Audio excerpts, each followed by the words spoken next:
Welcome to the Gospel Sleep, a peaceful corner made just for you. If your heart feels weary, if your thoughts won't quiet down, if you've been lying awake trying to find peace, you've come to the right place. Tonight, let go of everything that burdens you. You don't need to be strong right now. You don't need to figure it all out. You only need to rest in God's presence.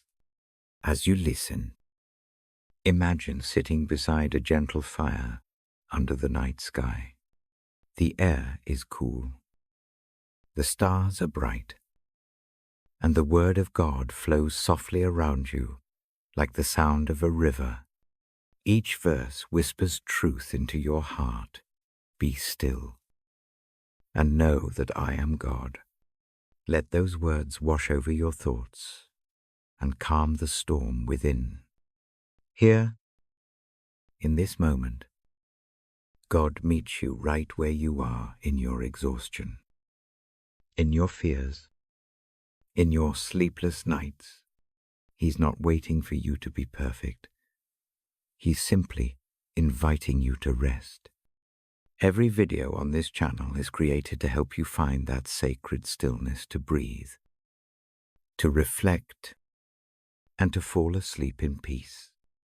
So whenever life feels overwhelming, open godly sleep and let the spirit of calm surround you. If you haven't already, please subscribe and be part of our loving community of believers who rest together in His Word each night. Share these moments with others who might need peace too. Together, we can create a haven of calm where everyone is reminded you are loved.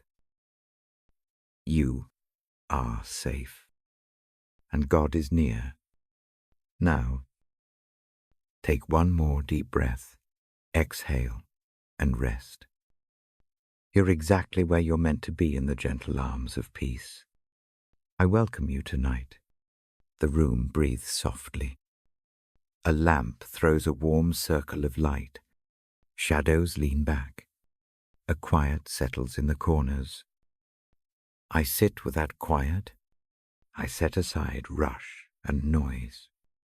I set aside the list of things unfinished. For this hour, rest is the main work. Close your eyes if that feels good. Let the lids fall like curtains. Let the shoulders drop. Let the jaw loosen. Notice the breath as it comes in. Feel it move out. Breathe without hurry. Breathe in a slow, steady way. Each breath is a small anchor. Each breath brings you back from the edge of busy thoughts. Each breath asks only that you be present. This is a gentle place. This is an honest place. There is no need to perform here. No polished words are required. No tidy answers are expected. Bring whatever is true tonight. Bring tiredness. Bring wonder. Bring doubt. Bring small. Hidden noise. Bring worries that wake you in the dark. Bring them all and lay them down like clothes on a chair. The chair will hold them. Love will not leave. I invite the heart to open like a window in a quiet house. Not wide or sudden. Not all at once. Just a small letting in of air. As soft tilt. A willingness to receive. The invitation is simple. Lean toward comfort. Lean toward mercy. Let go of trying to hold everything inside. The letting is slow. Mercy has its own patient rhythm. Imagine a small harbor at dusk. Boats rock gently. Lanterns glow along the quay. The water keeps time with a hush. Creaking ropes and quiet footsteps are the background of peace. In that harbor, ships arrive bearing burdens. They tie to the dock. Crew step onto gentle planks. Hands are offered. Food is given. Repair happens by soft light. Nothing is demanded but rest. In that harbour, wounds are washed and salt is eased. This is what I invite you into now, a harbour for the weary. Hear the tone of these moments. Words are soft, sentences are short. Silence is allowed. I speak slowly.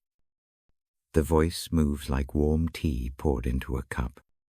There is space between syllables. Let the space fill you. Let the pause be a balm. I am here to read gently. I am here to keep company with a lamp and an open book. The book rests on my lap. The sentences within it reach out like steady hands. There will be no heavy debate here. There will be no sharp judgment. Instead, there will be steady assurance. There will be mercy that leans close and says, in the gentlest way, you are not alone. There will be hope that does not shout. It whispers. It nudges.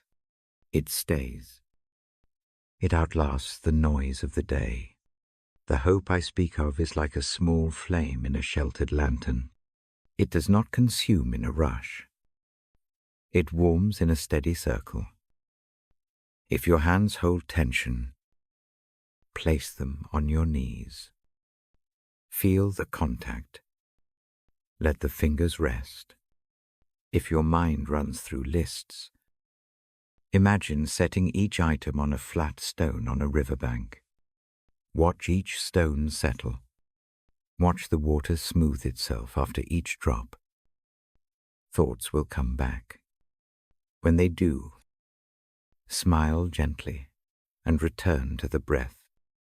No pressure, no fault. Just return. I invite honesty about the night. Tell the dark what is real. Tell the quiet what you need. Perhaps there is sorrow that still smells fresh like rain on dry earth. Perhaps there is relief that arrives like warm bread. Perhaps there is a small, secret gratitude that hums under everything. Name these things inside. Speak them softly in your heart. Naming gives them room to breathe and to be touched by kindness. If sleep resists tonight, do not fear. Rest can take many forms. Listening is its own rest. Receiving a single sentence of comfort is like a soft blanket across the shoulders. The reading will be measured and slow. Nothing passes in a rush. Each line stays long enough to land. Each idea is given time to sink. The pace protects the mind from sudden jolts. It invites the body to follow. The light of Christ is like a steady candle that does not go out. It meets us where we are. It invites broken things near. It does not require cleanliness before drawing close. It meets dirt and scar with equal tenderness. Mercy moves toward the hurting. Grace leans into the messy places and breathes calm. Hope does not ignore the storm. It holds a hand in the storm, so the heart may begin to trust the shore again. Tonight, we remember simple truths. A kind presence watches over the night. A faithful patience keeps the stars. Love does not leave when the door closes. Peace is not the absence of trouble. Peace is a presence that steadies the soul. These truths are not won by force.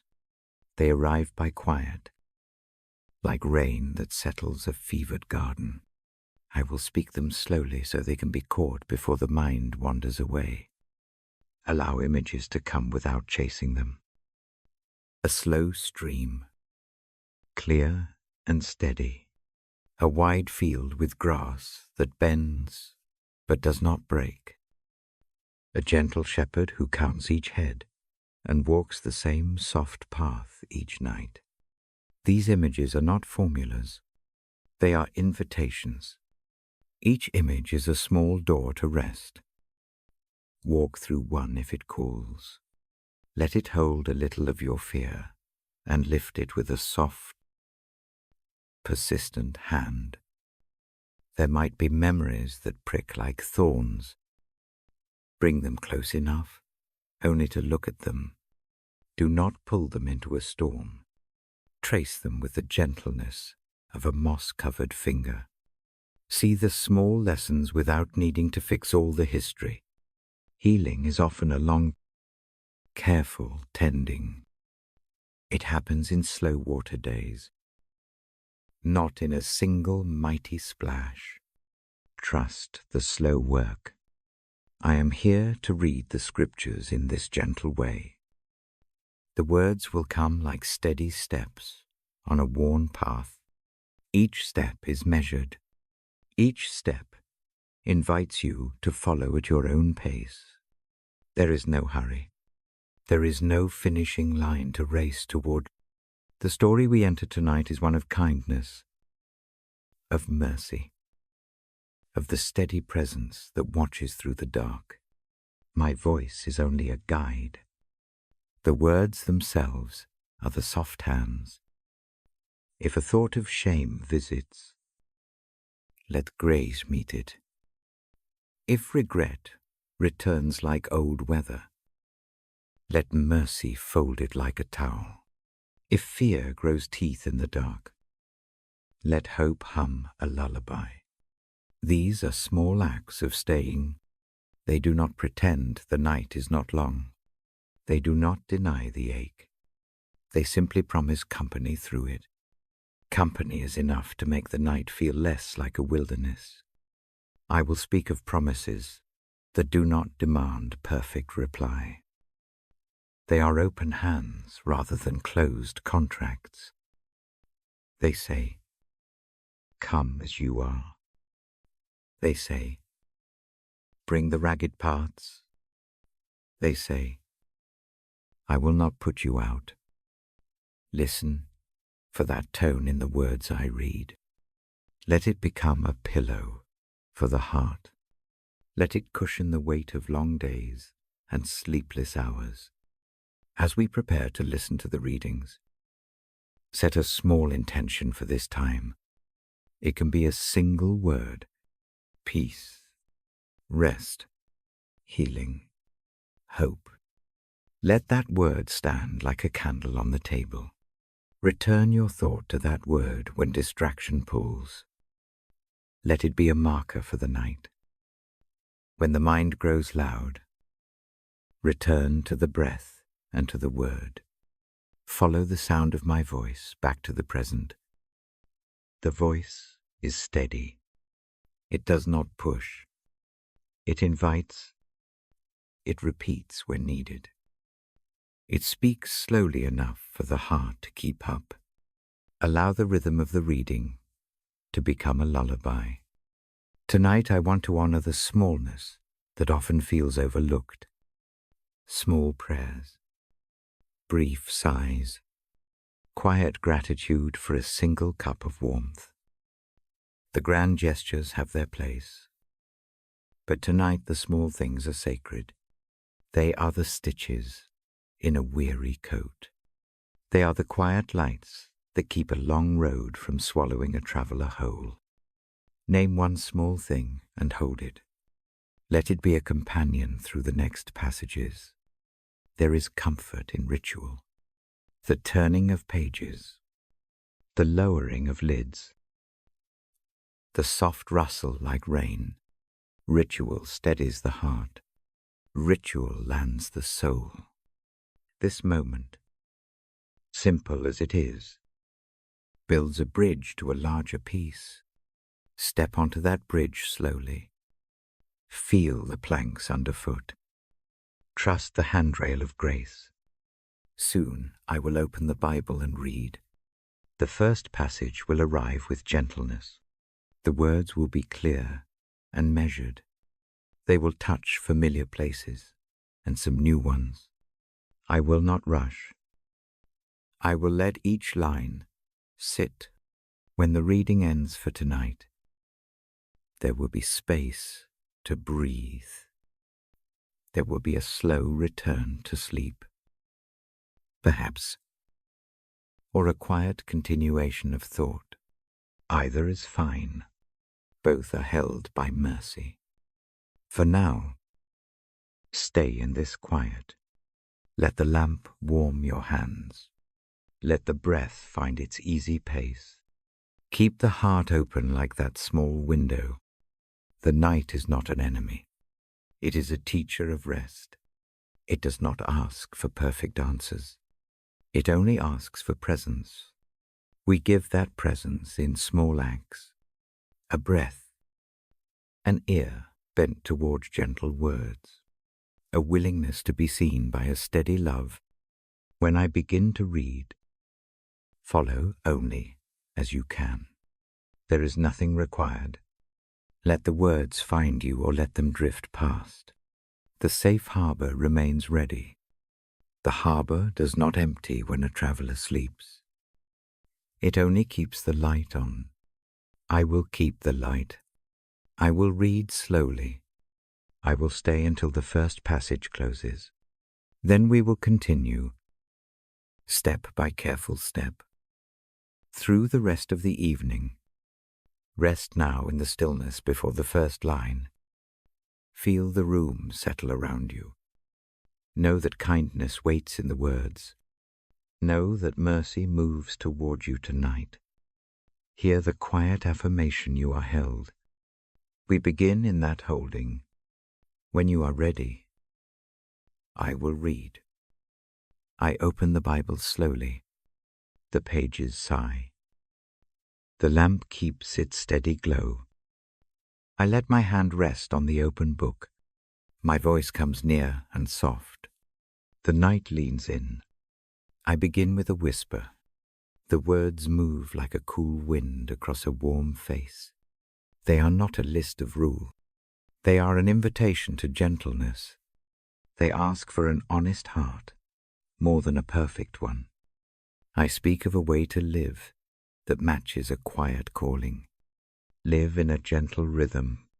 Walk with humility beneath the weight of the day. Patience holds the place between offense and reply. Kindness is a small lamp carried into crowded rooms.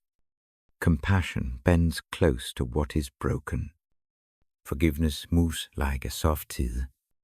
It lifts what is heavy and sets it where the water will ease it. We are asked to keep unity, not by forcing sameness, not by pretending wounds are not real. Unity in this sense is like a patchwork quilt. Each square shows its own pattern, and where all are stitched together by patient thread, the stitches are humble acts.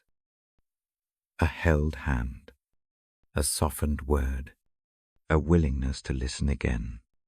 There is one spirit that breathes through the whole thing, one steady hope that anchors the heart, one Lord who watches the small repairs. These words are simple.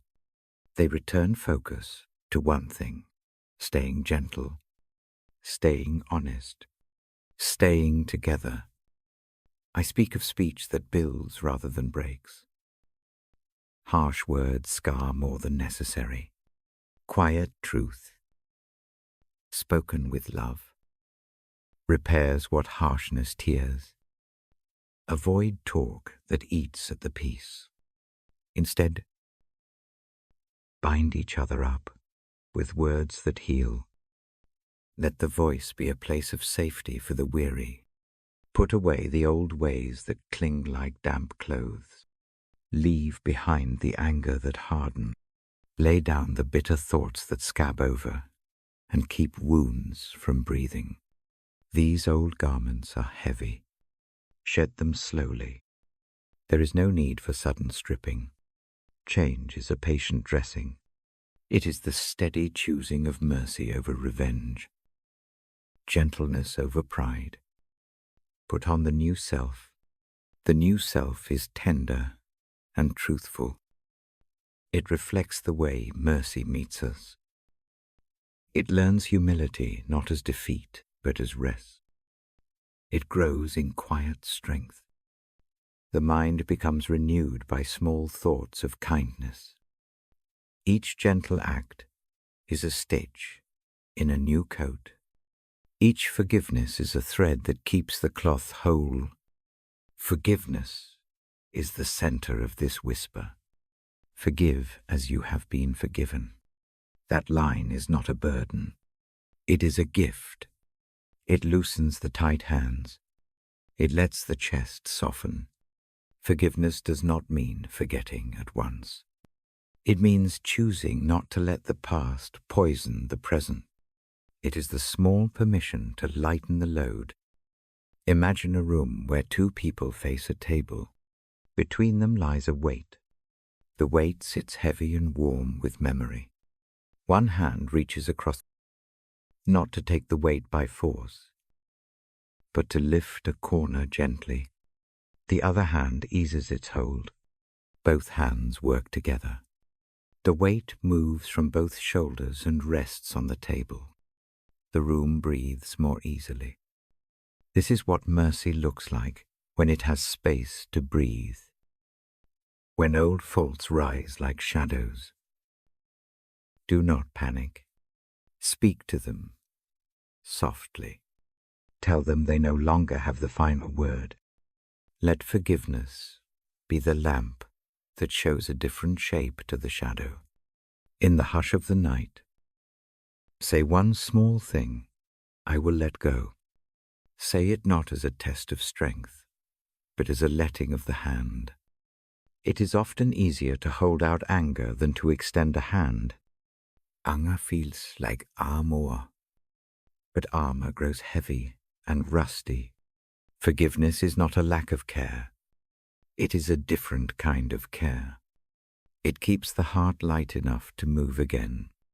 It allows sleep to come with fewer interruptions. I remind you of the gentle cadence of speaking truth in love. Truth needs the warmth of love to land softly. Love needs truth to avoid becoming vague. Together they form a small shelter. In that shelter, repair happens without tearing more cloth. Offer truth with a voice that steadies rather than strikes. Offer love that does not gloss pain but holds it. When the mouth feels tight with things unsaid, breathe. Let the breath make room for the words you do not need to say in the dark. Sometimes silence heals more than explanation. Sometimes a hand held in stillness speaks the long language of mercy. Trust the small gestures. Trust the slow returns. We are not called to perfect harmony. We are called to steady effort. Make every effort to keep the peace. Effort in mercy looks like returning a call after a long pause. It looks like answering with calm where quick words could sting. It looks like choosing to see the other as someone made fragile and loved. These are small choices, turned over and over until they form a habit of tenderness. There will be wrongs that are heavy and deep. There will be nights when forgiveness feels beyond reach. In those moments, begin with a tiny motion. Name one small thing to forgive. Let that one small thing be real and gentle.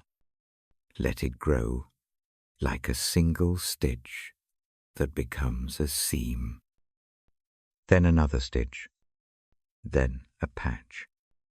Over time, a wider warmth covers the cold spots. I fold the image of the harbor into these words again. Boats tied together at the quay share wait when storms pass. One hull bears a bit more today, another bears less. The harbor holds them all. Forgiveness is the rope that keeps the boats near enough to help one another. No boat is expected to sail alone in every weather. Listen for the parts that ask for soft repair within. Anger and pride can whisper loudly. Listen past the shout to the quiet voice, underneath, the voice that says, "I am tired." The voice that needs a hand. Answer that voice with patience. Let it sink into rest. Let it be sheltered. If shame presses like a small stone in the pocket, take it out and set it on the table. Look at it. Name it. Do not try to hide it under the bed. Shame often shrinks when faced with gentle light. Mercy breathes on it. It does not excuse harm. It simply removes shame's ability to feed on secrecy.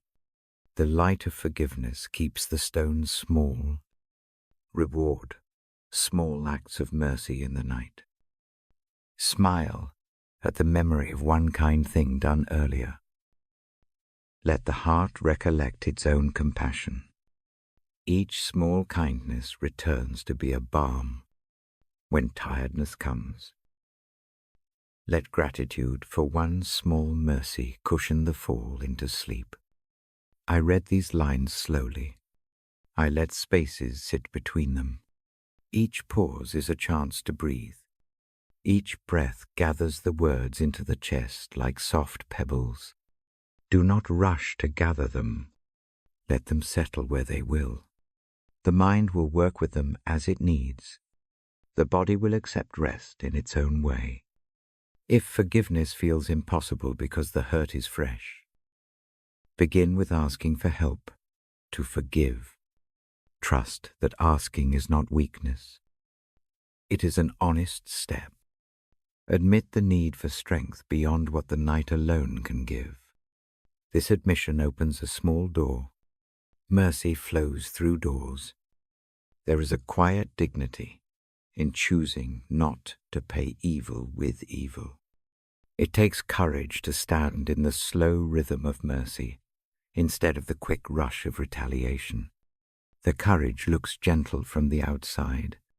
Inside it is steady and sure. It holds like a lantern through the long dark.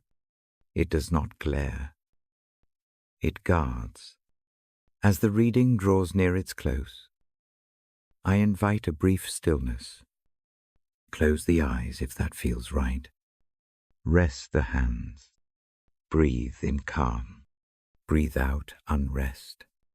Picture the tide, drawing back, just enough to reveal the smooth stones. Pick one up. Hold it as a symbol of letting go.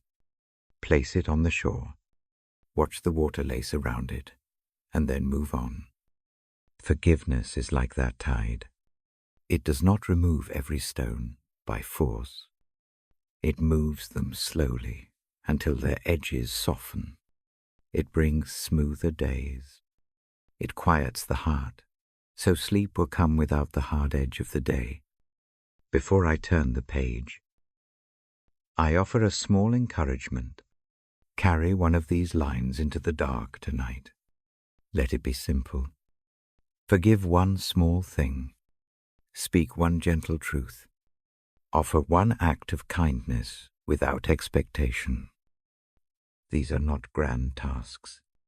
They are the quiet labor of home building in the soul. I close the Bible for a moment, not with finality, but with a soft promise. There will be more to read. There will be more to sit with. Tonight begins with forgiveness whispered into our ears. It settles like a shawl. It keeps the shoulders warm. When you are ready, let the breath be slow and even let the mind rest on the image of a harbor at dusk, of ropes eased and lamps low. I will return to the book soon. For now, let mercy do its quiet work through the night. The lamp remains lit. The page will turn again when the time comes. I keep the book open and let the pages rest on my palm. The room listens. My voice moves slowly. The next part is a call to be kind and forgiving. The call is simple. It asks for small moves of the heart. Forgiveness is not a loud act. It is a soft unfastening. It loosens the fingers that clutch memory. The hands that let go regain warmth. The chest expands a little. There is less weight to carry to bed. Embracing forgiveness makes space. Love slips in through that space. Grace settles there like a quiet guest. I explain this in small images tonight. Imagine a room with a single chair. A heavy coat is draped there. The coat belongs to an old sorrow. It smells familiar. It sits folded, ready to be worn each evening. Choose to take the coat off the hook. Fold it gently. Set it on a shelf. It stays in the room, but it no longer burdens the shoulders through the night. That is what forgiveness can look like. The memory remains. The constant ache does not. Forgiveness is not forgetting.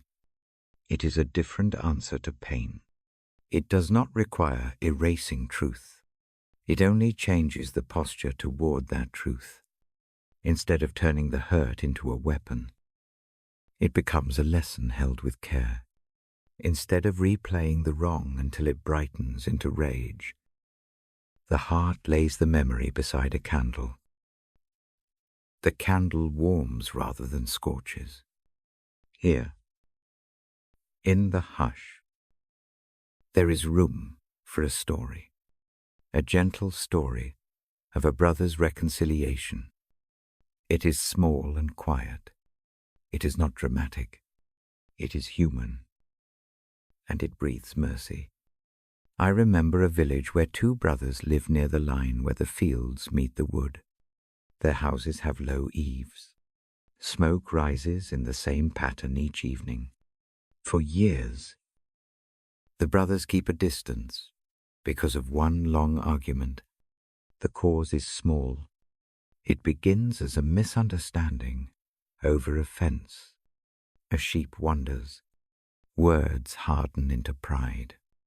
The fence becomes a measure of honor. Days pass. Seasons turn. The gap grows. One winter brings a storm that bends the hedges and breaks a branch from the old oak. The younger brother wakes to find the cart broken. The wheel lies under the snow like a fallen moon. He does the work he can. He cannot lift the axle alone. He goes to the neighbor. The neighbor is kind but busy. The field waits. The brother thinks of the other house across the lane. Pride says, do not go. Pride tightens like winter gloves. Still. Dawn brings a tiredness deeper than pride. The younger brother walks across the lane with a wrapped loaf under his arm. He does not plan a speech. He wants only to ask for a hand to lift what is heavy. The elder brother sees him at the gate. The sight is slow and plain. No harsh words answer the morning. Instead, a look passes between them. It is empty of blame. It is full of a long, wordless grief. Hands move without much talk. They unhook the cart. They wedge the axle. They push and strain. Sweat cools on the brow. Each motion is a small repair. The brothers share the work like two halves of one careful act. A knot loosens. Laughter slips out. Small and surprised, it sounds like a woodpecker finally finding rhythm again. The cart stands whole. The snow melts around the tracks they leave. After the work, the elder brother takes the wrapped loaf. He does not keep the posture of a man who wants repayment. He invites the younger to sit by the fire in silence. Neither explains the past. There is no sharp apology. What happens instead is simpler. Agapispur. A hand brushes ash from the lip of the stove. The wall clock ticks in its steady way. They eat together. The bread is plain. It tastes of warmth and of choiceless grace. Later, the elder returns the younger's old scarf. He had kept it all the months since the argument. The scarf is frayed at the end. His fingers smooth it, as if smoothing the creases from between them. No declaration is made. The scarf's return acts as a quiet pardon. The younger touches the wool and lets a small sigh leave the chest. The sigh is not just of relief. It is the letting go of a small constantage. This reconciliation does not erase the years. It does not pretend the wound never bled. It merely chooses a different road. They begin to meet more often at the well. They share tools without measuring hours. They speak of the weather and of the corn. The old fence remains where it is. The sheep wander less. Their mornings are softer. What I hold up with this story is the smallness of the first step. Reconciliation often begins with one simple motion. It can be a loaf. It can be the return of a scarf. It can be the lowering of a voice. These acts do not require theatrical boldness. They need only steadiness.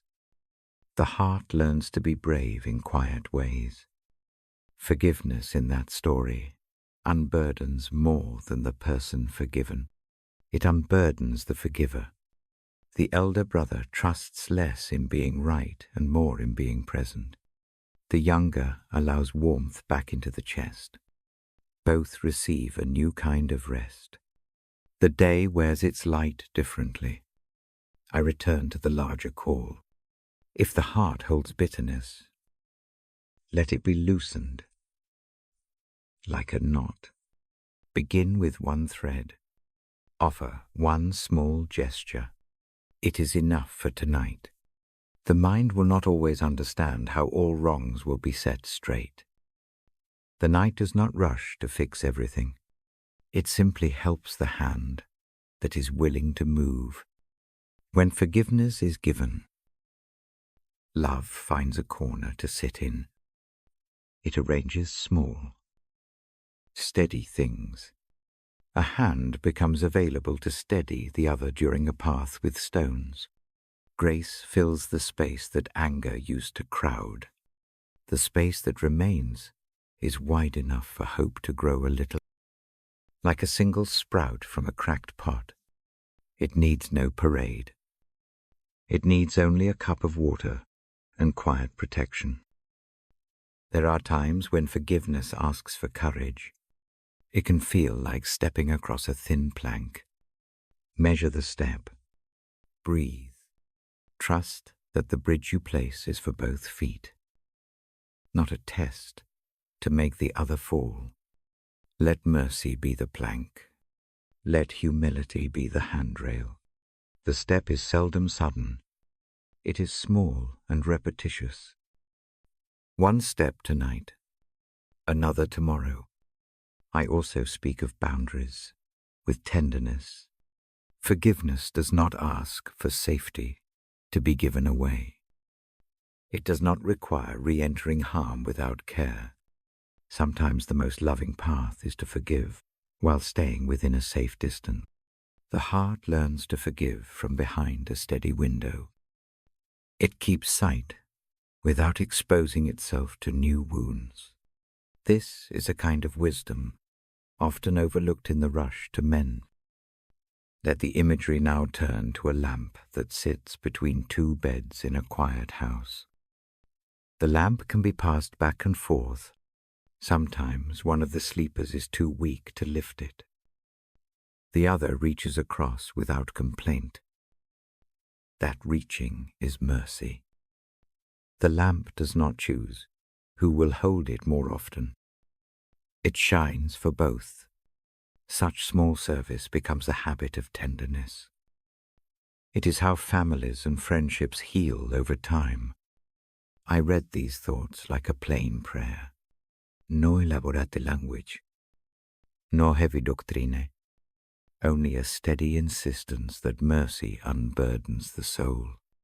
The Bible's words lead to this. They do not demand impossible leaps. They invite a soft walk towards one another with patient steps.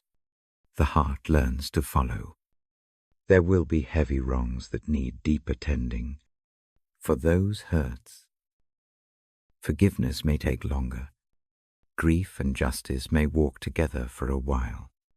That does not nullify the slow acts of mercy. It only means the path to full reconciliation is more complex. Even then, small gestures matter. A message that says, "I am thinking of you," a quiet willingness to listen. These are light that reaches even into deep places. If tonight brings the memory of someone who has not offered apology, let the mind try one thing. Imagine placing a small stone on a windowsill. Give it the name of the memory. Let it rest. The stone does not vanish. It does not demand that the room be empty. It simply marks the place where the heart set the past down for a night. Return the thought to the breath. Breathe out the tightness. Breathe in the willingness to forgive one small thing. I encourage carrying a single practice into sleep. Name one person for whom a soft prayer can be offered. Not a boiling petition. A calm wish for peace to find them. If that feels too large, offer a prayer that the heart that remembers them may find rest. The prayer itself is a quiet work of mercy. As I near the close of this part, I let silence fall between the lines. The pause is a place for small decisions to form. Decide on one small mercy to practice tomorrow. Maybe it is answering a delayed message without adding heat. Maybe it is returning a borrowed tool. Maybe it is letting someone pass in line with a smile. Little things knit a life together. I lay my hand on the closed book for a moment. The night is ready to carry these thoughts gently. Forgiveness has been spoken of, not as a rule but as a balm. It softens the shoulders. It eases sleep. When the breathing slows and eyes begin to drift. Keep the last image, two brothers by a warm fire. An old fence in the distance. A frayed scarf folded in careful hands. Let that picture rest as a promise that small moves can heal much. I will read again soon. For now, fold this with your breath. Let mercy warm the heart. Let grace take up a little more room. The lamp remains lit. The page will open when morning comes or when the night calls me back. Until then, rest in the simple work of letting go. I hold the Bible close. The lamp pools light on the open page. My hand rests on the paper like a quiet promise. The room breathes with me. The voice lowers. I turn to a verse that has softened many nights. The line speaks of grace meeting weakness. I read it slowly. I do not rush the sound. Each syllable lands like a small stone in calm water. The meaning sits warm against the ribs. Grace. Enough for the moment.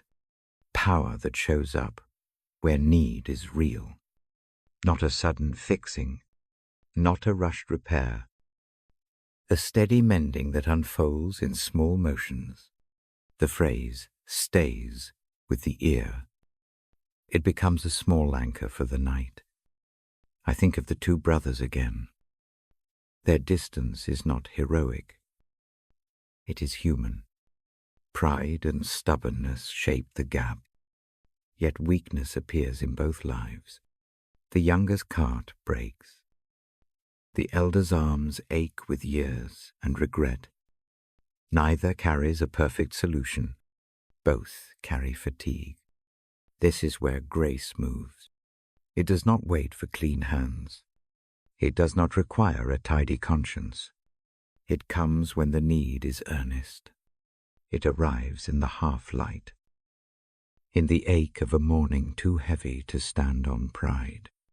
Grace steps into the ordinary mess. It takes what is small and makes of it a bridge. I speak plainly. Strength is not only force. Sometimes strength is the gentleness that bends a stubborn will. Sometimes strength is the hand that reaches first, even if the heart trembles. The elder brother does not have to make a grand speech.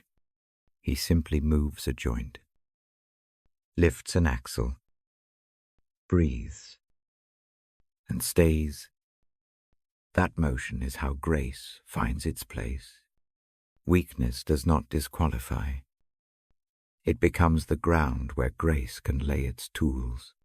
The line about power in weakness is tender, not harsh. It tells us that what is fragile can be a place of receiving rather than proving. The broken wheel, the frayed scarf, the small loaf, these are the plain things grace uses. I read the verse again. Softer. Let the words hang a little. Let the room answer with the rhythm of breath. The night is patient. It does not hurry the heart to understand. It lets the truth sit like a lamp on a table. Eyes can close and still accept the light. There is comfort in knowing. Help is measured to the need. One who listens does not ask for more than what a tired soul can give. A merciful presence meets the small step. A single motion toward reconciliation does not need to solve the whole story. It simply opens space. That space is where healing begins. In the brother's tale, forgiveness grows like a slow patch on an old coat. It does not cover every worn place at once. The elder returns a scarf instead of mounting a declaration. The younger brings bread without a fierce demand. These acts are not cheap. They are careful. Each is a practice of receiving grace and offering it back. I invite a quiet image. Picture a lamp between two beds. One night, one sleeper reaches and passes the light without fanfare. The next night, the other does the same. The lamp stays lit. It is not a grand monument. It is a habit. Habits become character. Gentle giving becomes a life. Grace often hides in habit. Small kindnesses, repeated, make a corridor broad enough to walk through together. No single act need be magnificent.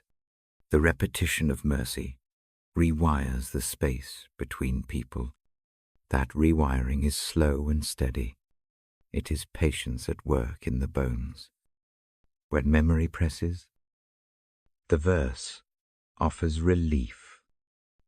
There is no need to push away everything at once. Admit the fatigue. Name the frustration in a breath. Let the notion of sufficiency be a soft command. This is enough for tonight. Lay the heavy thought on the bedside table. Let it cool.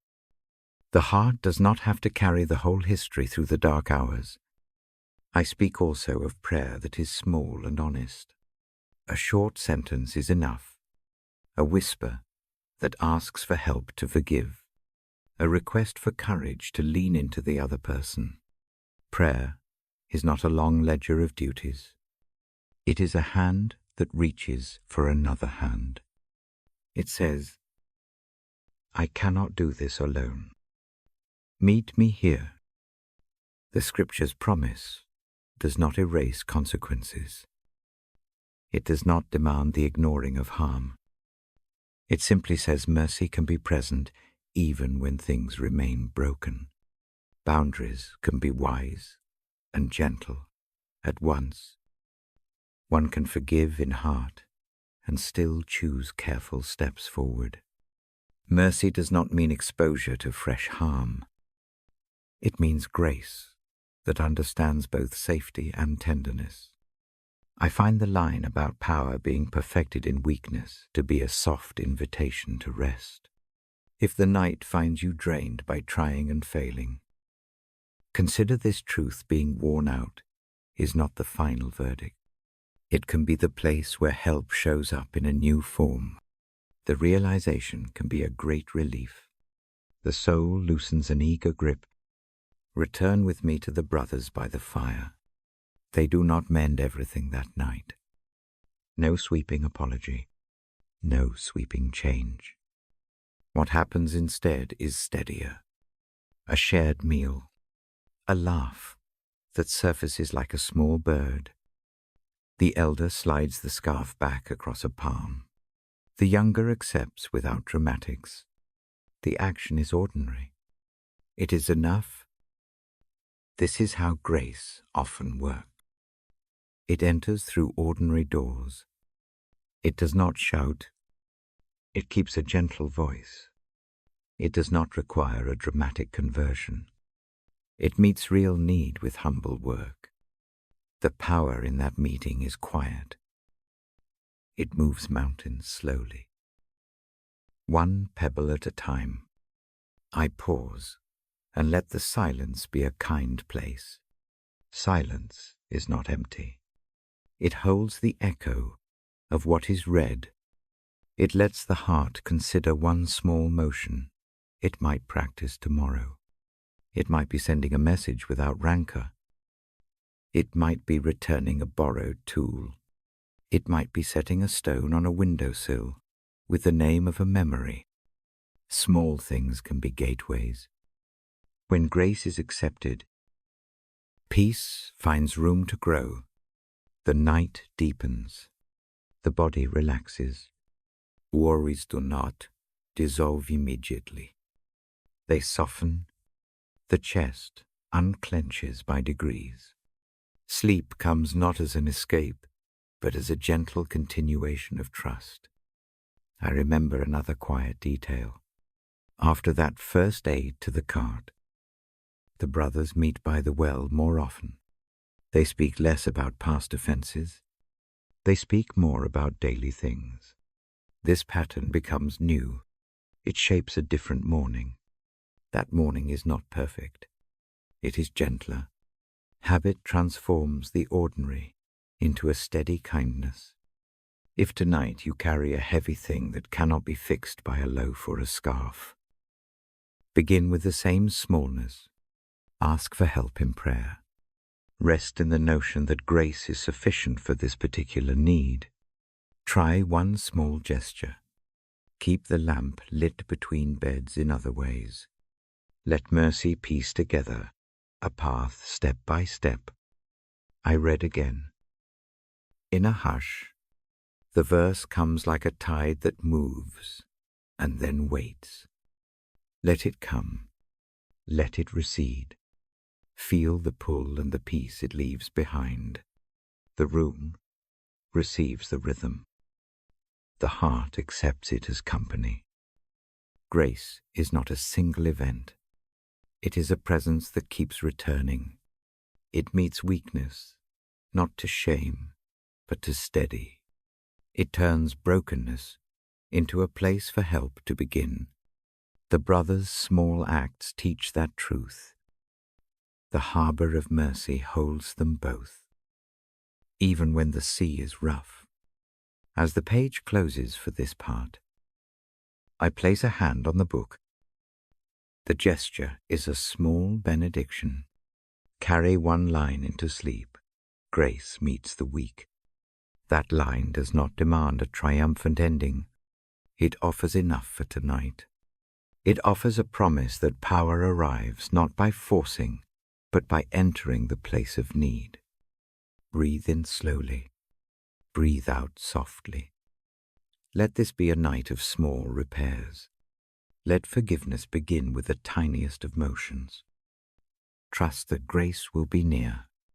Trust that the lamp will stay lit. I will read again. For now, rest. The harbor holds you. The light remains. The verse waits in the open book until morning or until the night calls me back. Sleep with gentleness. Sleep with grace. I keep the Bible open. The lamp spills a small circle of light. The night settles like a soft blanket. My voice is low. I speak of a gentle presence that moves through ordinary days. I speak of grace in the small things.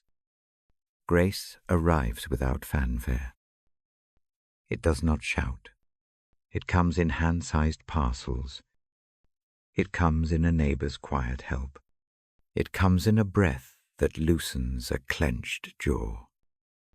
It meets need where it is real. It does not wait for perfection. Accepting grace is a simple act. It begins with a small yes. Say yes to the hand offered. Say yes to rest.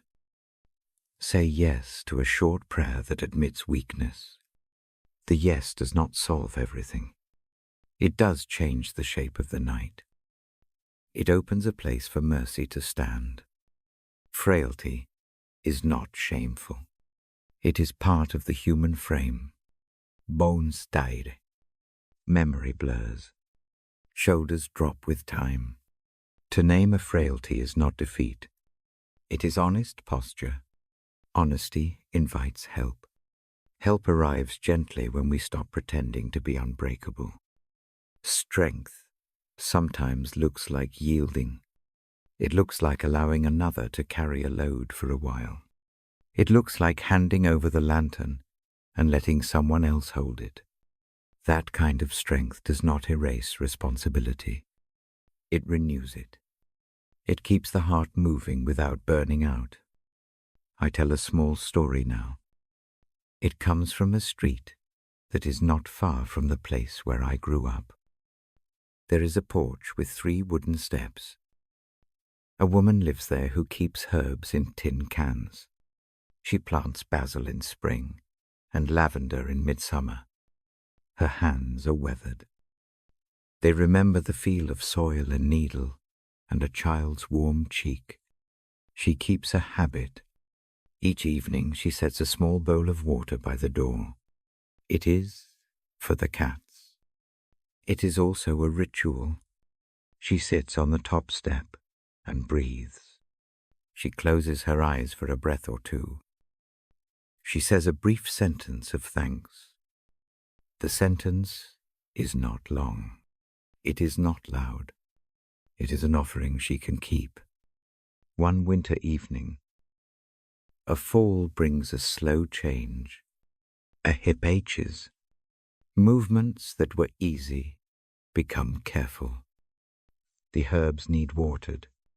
The stairs bruise the morning. Pride tightens at first. She wants to keep the routine alone. Then an elderly neighbor stops by. He offers to carry a pot. She nods and lets him. The act of letting is the first soft surrender. Help comes again in small ways. A young woman brings extra stew. A child notices the basil drooping and waters it with a plastic cup. The neighbor with the cart reads a short verse when she asks for a line to hold on to. These small things gather. They do not fix every ache. They make the days clearer to carry. In the weeks that follow, the porch becomes a place of exchange. Pots move from knee to table and back. She receives help and gives it too. She ties a ribbon on a seed packet for the child. She passes along a jar of jam. The balance is gentle and slow. No one keeps score. The habit of receiving softens into the habit of sharing. Grace lives in that exchange. It arrives when weakness meets a willing hand. It is not a force that removes effort. It reorients the effort. A tired wrist learns to steer with help. A confident heart learns to be content with less than control. There is a quiet lesson here about accepting divine support. It is not about dramatic surrender. It is about small trust. A short prayer before sleep. A whispered name placed on the bedside table. A breath that asks for steadiness. These are invitations. They call in a presence that steadies without spectacle. When I read the scripture, I do it in this same tone. I look for lines that can be held like a pebble. One line can become a nightly anchor. Another can be a soft way to name need. Saying a single sentence of trust is enough. The night does not require long words. It accepts small. Honest breath. Understand frailty as a doorway. It lets grace find a place to rest. The night is full of small doors. Each one opens into a room where help can come. Sometimes the door is heavy with habit. A pattern of doing everything alone makes the latch stiff. A small act of letting go oils the hinge. Letting go is a practice. It begins with tiny motions. Ask for help with one small task. Answer a text with a calm tone. Sit down when the feet ache instead of pushing on. The practice is never wasted.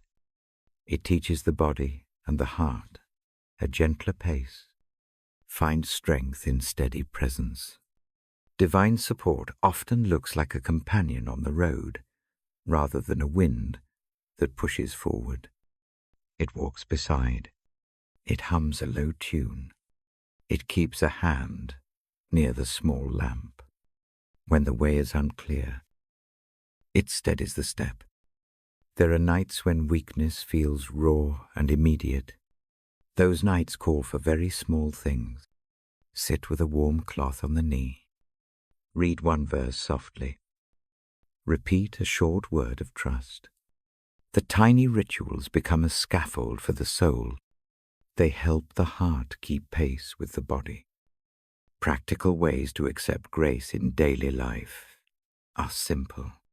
Sleep early on tired nights. Let a friend bring a meal. Keep a short prayer in the pocket of the mind. Return a favor when able. Keep a lamp between two beds. These acts are small. Their repetition makes them sturdy. I watch the woman on the porch learn these habits.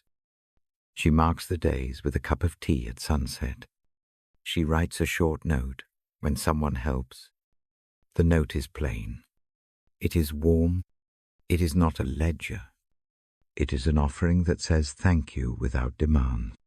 The act of gratitude deepens the receiving. Strength returns in quiet ways. The woman begins to go to the garden with a small basket. She picks a sprig of herb and hands it to a neighbor. Her steps are careful. Her smile is real. She is not the same as before the fall. She does not need to be. The new pattern carries its own dignity. It shows that healing can be a reweaving rather than a sudden reconstruction. Let the image of the porch sit for a moment. A watering can rest on the step. A teacup cools on a saucer. Hands that shook a little now steady. A young hand as it learns to tie a knot. Mercy moves through these small contacts. It is as present as the smell of basil in the air. Grace in daily life asks for patience. It is not impatient with the slow. It tends a garden without hurry. It prunes with care. It knows that growth often hides beneath frozen earth until spring. Trust, the slow unfolding. When fear whispers that weakness is failure, answer with a simple truth. Being fragile does not equal being Versagen. Help can come. Strength can be rebuilt in small measures. The presence that watches the night watches these small attempts with a steady gaze. If shame presses, place it on the table and look at it by lamplight. Shame shrinks under soft attention. It grows quieter when named. The steady presence that accompanies the night does not blame. It bathes, and then it folds. It treats bruises as things to tend, not to hide. Find companions for the journey, people who will pass the lamp and accept it, passed back. People who will sit by the bedside and breathe in time.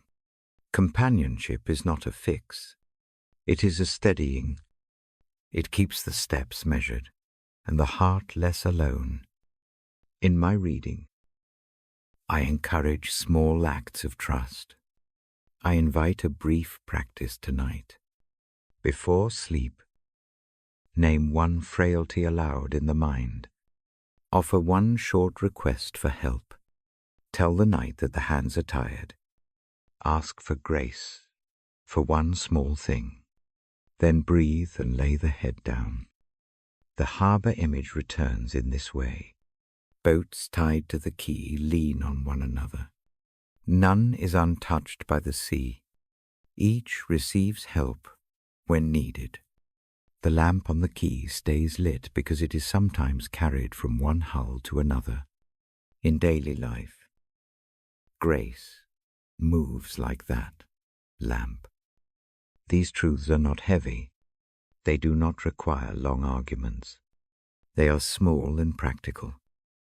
They ask only willingness. They ask only that the heart try one soft motion toward receiving.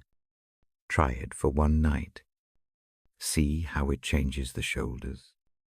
I fold the story and tuck it into the quiet. Let the porch rest in the mind. Let the basil scent linger. Let the image of a hand passing a pot stay warm. Carry one small lesson into sleep. Accepting help is not shrinking. It is room-making. It makes place for mercy, to live.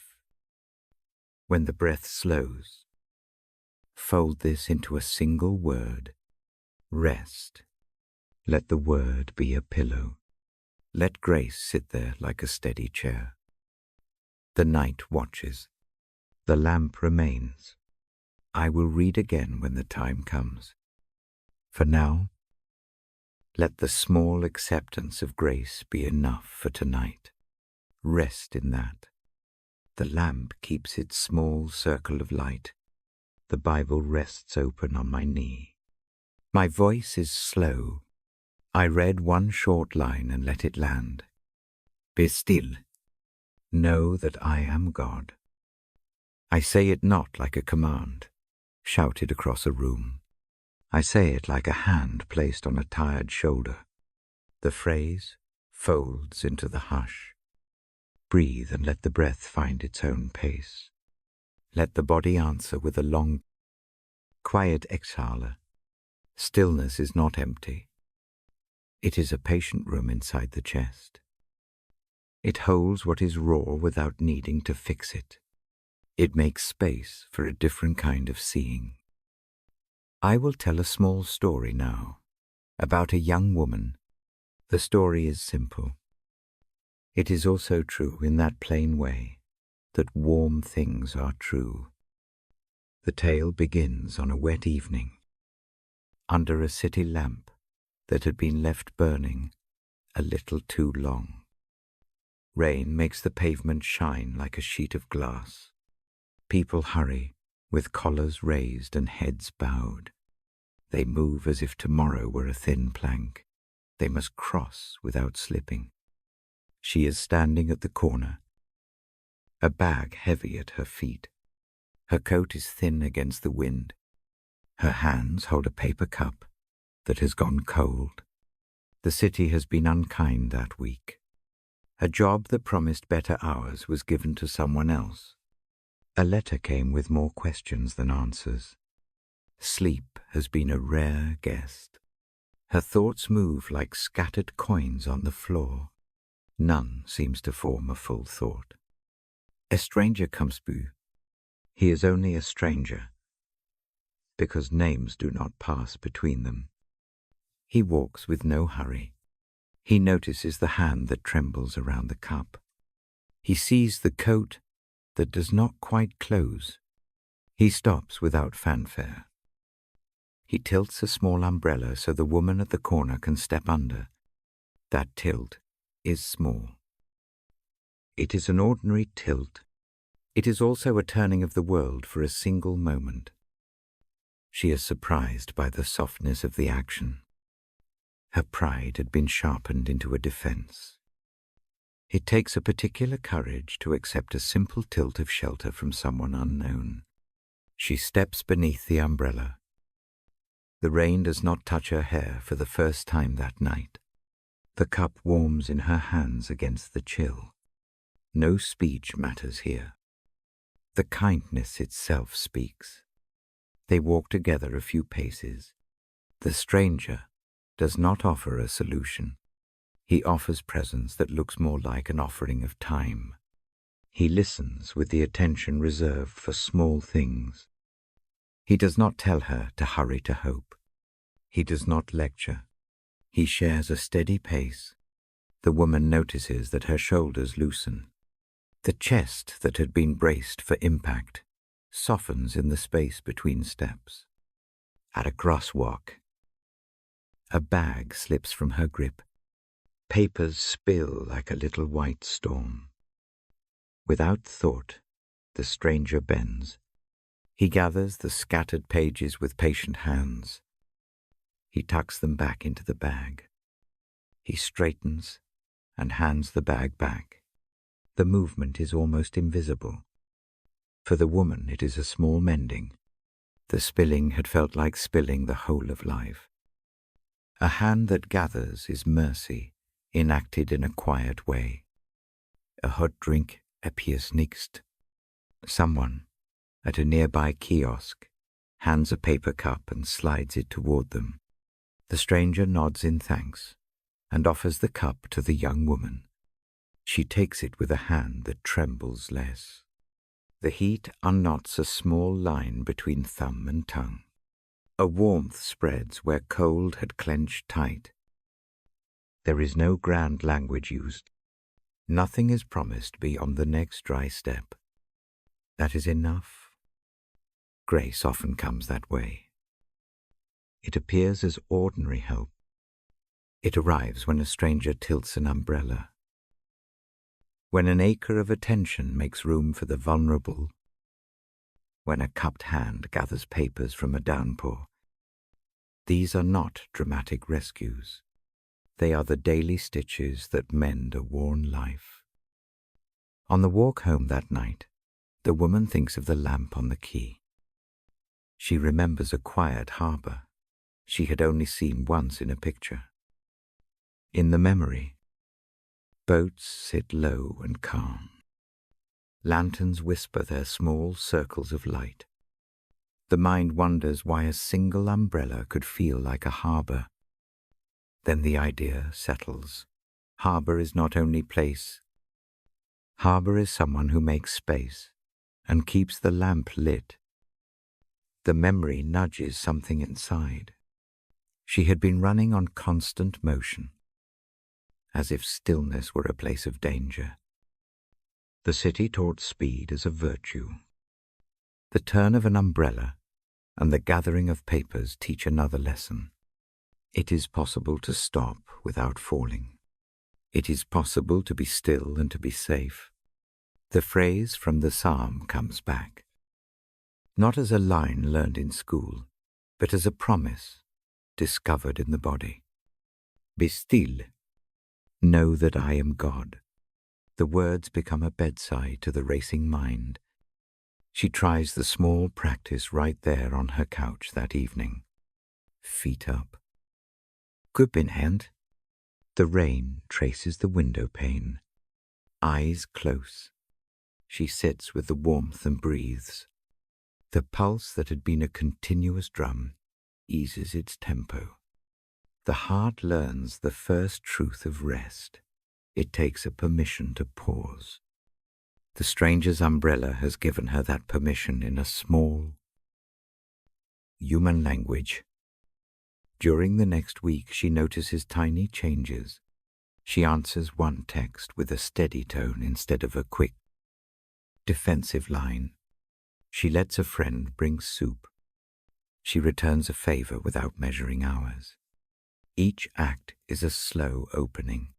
Each small acceptance of help loosens old habits that demanded solitary endurance. Trust grows like a quiet vine. Not overnight, but in the small times she chooses to receive. The stranger is not a hero. He is a neighbor we might pass every day. His name does not matter in the tale. The significance is what the tilt of an umbrella seeds. The young woman discovers in herself a new willingness to let help in. She keeps a small lamp on her own table. Some nights she reads the psalm aloud, not to prove anything, but to remind herself that stillness exists as a refuge. One morning she walks past the porch with the woman who grows herbs. The porch is neat with a bowl of water for stray cats and a saucer of crumbs. She stops and kneels to tie a child's untethered shoe. The neighbor watches and smiles without needing return. The habit of accepting gentleness becomes also a habit of giving it. That is the quiet multiplication of mercy. A raised umbrella turns into a returned loaf. A gathering of spilled papers turns into a neighbor's hand on a cart. Trust grows not by proclamation but by tiny wagers on goodness. Each small accept and each small offer keep building the same corridor, until eventually a stranger's umbrella belongs to a city of lamps passed between houses. The woman chooses a shift at a shelter 1 month. She brings extra stew to the porch woman in winter. She teaches a kid how to plant basil in a tin can. None of these acts demands a grand theology. They are everyday mercy in motion. All of this rests on the practice named in the psalm, be still. The stillness is an invitation to trust. Trust is not a large leap of faith performed once. It is a steady trial, night by night, breath by breath. It asks only that the heart accept the small kindness offered now. A soft hand can steady the next step. The next step can steady the day. I read the psalm again. Softly, be still. Know that I am God. The words do not have to be heavy. They can be like a lullaby hummed under the breath. They teach a simple posture when the mind wants to spin every what-if into a rope. The psalm asks only for quiet. When the heart wants to do the whole healing alone, the line invites a gentle surrender. It is not defeat. It is a resting into help that is already near. Some things are still large and jagged. Some hurts need time and careful tending. The stranger's umbrella did not erase the woman's losses. It only offered a moment of dry shelter. That moment turned out to be enough to begin a different pattern. The smallness is not trivial. The smallest door sometimes leads to the largest room.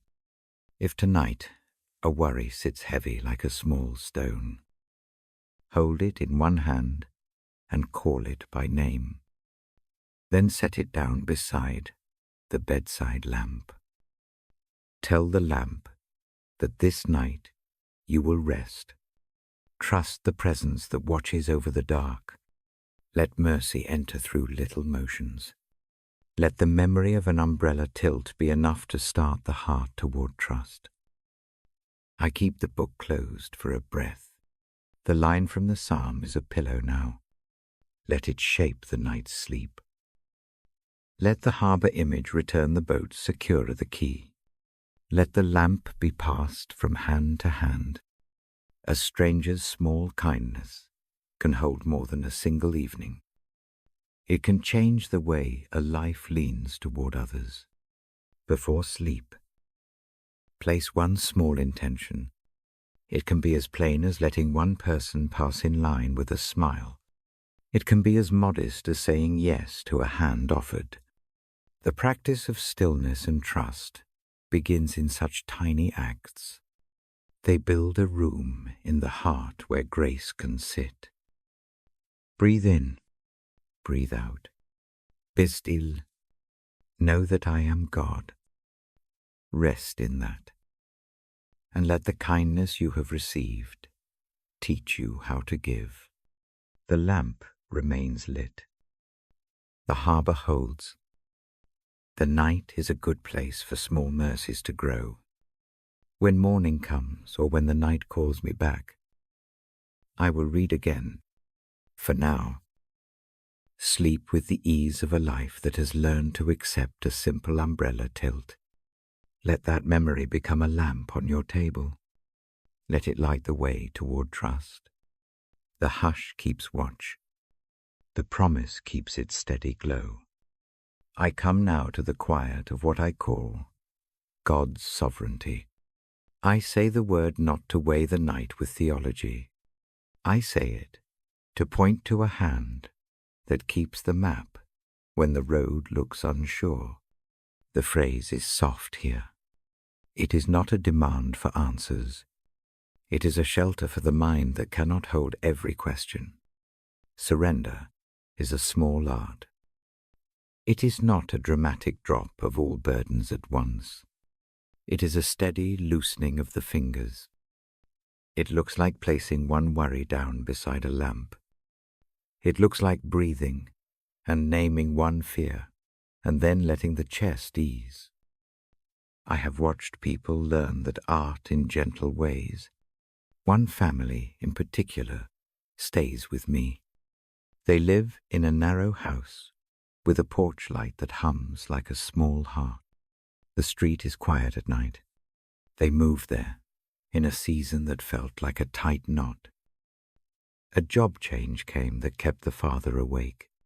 The mother carries a long list of needs in the back of her mind.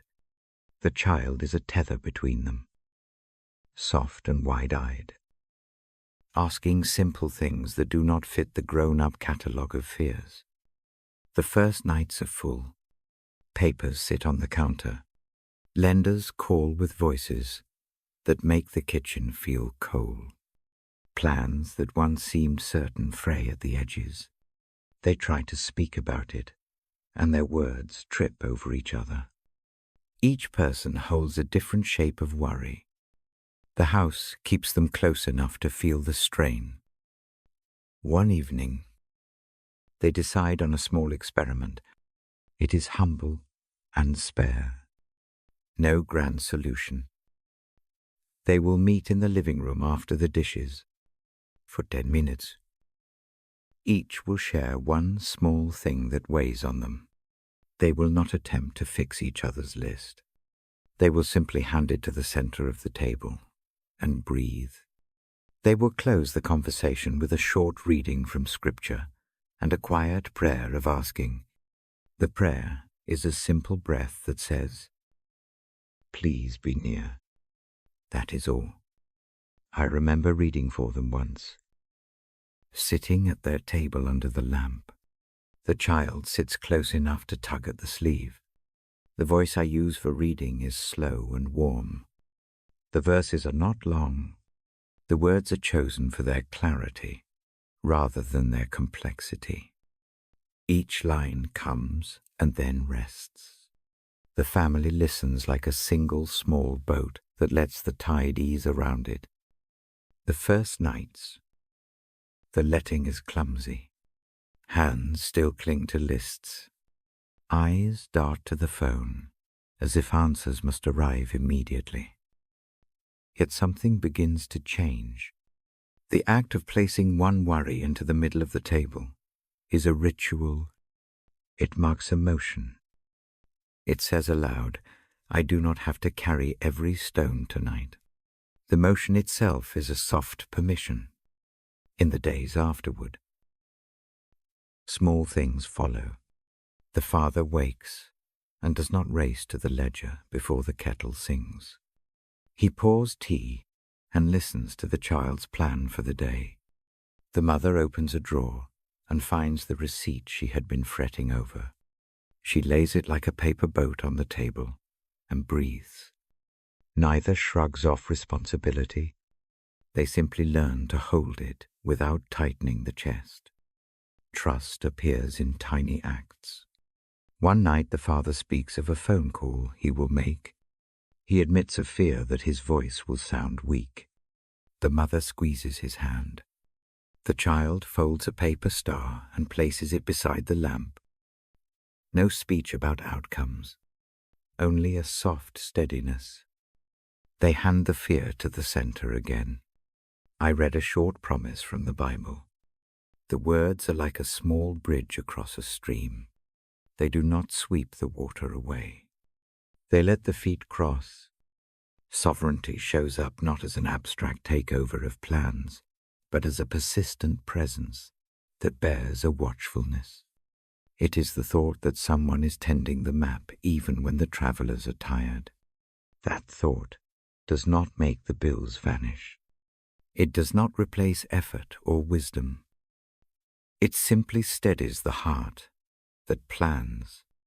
When the heart steadies, the mind can think straight again. Decisions come without the white heat of panic. Paths that were once jagged feel navigable. The family makes one more small habit. They call it the shelf of little things. A low shelf in the hallway becomes the place for their worries. They write 3 words on a scrap of paper and tuck it into a jar. The card is not elaborate. It might say, job worry, or hospital test, or fear of the dark. Each card is handed over like a small coin. The act of writing makes the worry visible enough to place down. The jar sits under the lamp. Each night before bed, they tip the jar and look at the scraps. They do not need to read them aloud every time. The simple seeing is an act of companionship. One evening, a heavy worry arrives. A test brings news that will take more than one prayer. The family sits longer in the living room. They put more slips into the jar.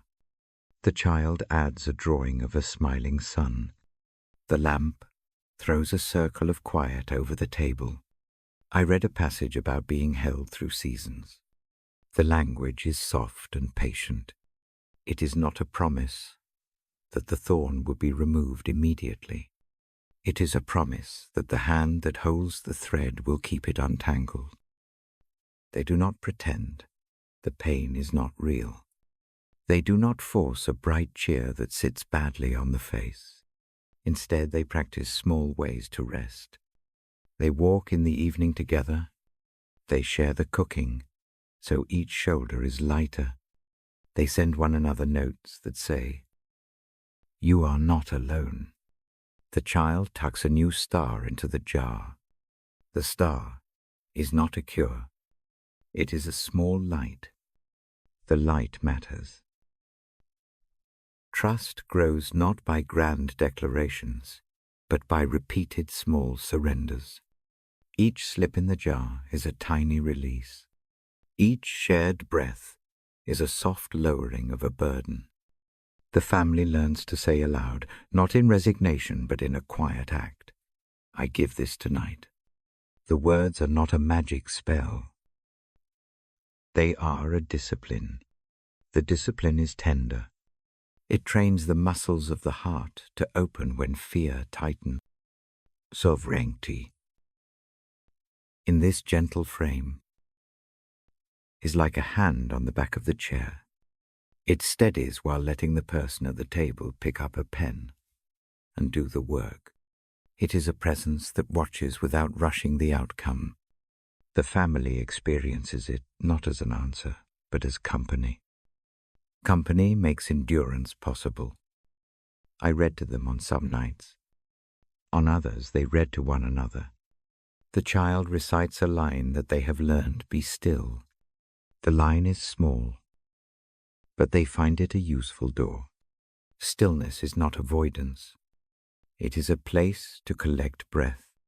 In stillness, they find clarity. In clarity, they find the courage to act again.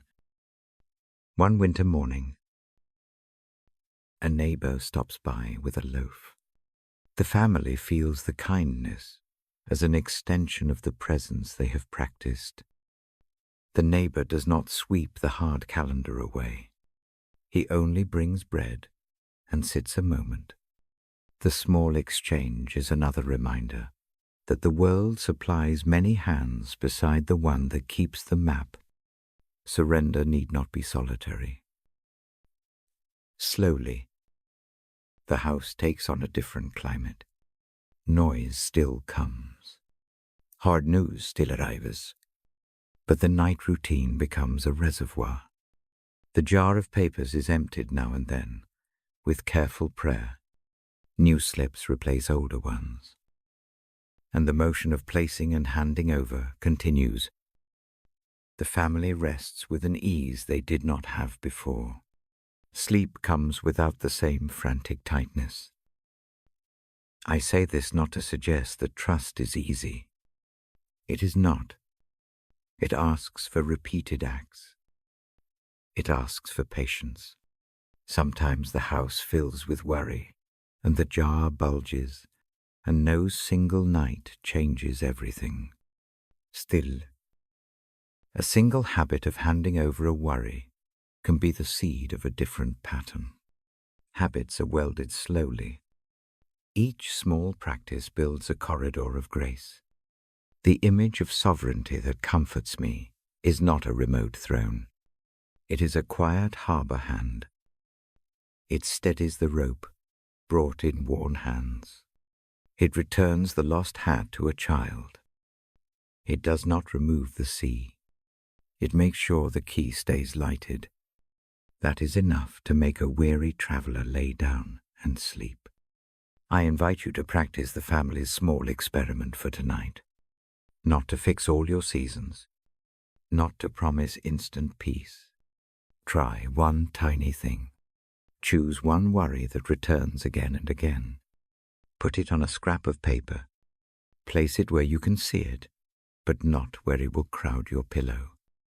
If it helps, breathe and say, "I hand this over tonight." Let the words be a private offering. You do not have to mean it fully to try it. Begin with the gesture. The gesture opens a space. In that space, a different kind of trust can grow. The night is long. It has room for small changes. Give one thing away tonight and let the lamp watch it. I close the book now for a moment. The lamp stays lit. The family sleeps in their house with the porch light soft as a promise. Their jar of slips rests on the shelf. The child's paper star tilts in the lamp's circle. The map is not all revealed. The road still wins. Yet tonight their shoulders are lighter. Tonight they learn the sweet practice of releasing one stone at a time. When you are ready, fold this practice into your breath. Let one small surrender be enough. Place your worry down. Breathe out. Trust that the hand who holds the map watches, even when you cannot see the path. Let that thought ease the chest and usher sleep. I will read again when the night calls me back. For tonight, rest with the image of the jar on the shelf, the star by the lamp, and a family who learns to hand one fear over at a time The mercy that keeps the watch does not hurry. It only waits with steady presence. Sleep now in that steadiness. I open the book again and let my fingers find a familiar place. The page turns with a small, soft sound. The lamp throws a patient pool of light. I read very slowly. I let the words fall, like a quiet hand on a shoulder. Come to me, all who are weary. Bring your burdens and lay them down. I read that not as a remote command. I read it as an invitation to the bedside. The words sit here in the hush, asking only one thing come. The invitation is simple. It asks for tired feet to stop. It asks for hands to unclench. It asks for the rush of tomorrow to wait outside the door for a little while. There is no requirement for performance. There is no list of accomplishments you must carry in order to be allowed rest. The word calls the weary. That is the whole calling. Imagine tonight a traveler standing before a long table. The table is warm with the heat of the kitchen. Lanterns hang low.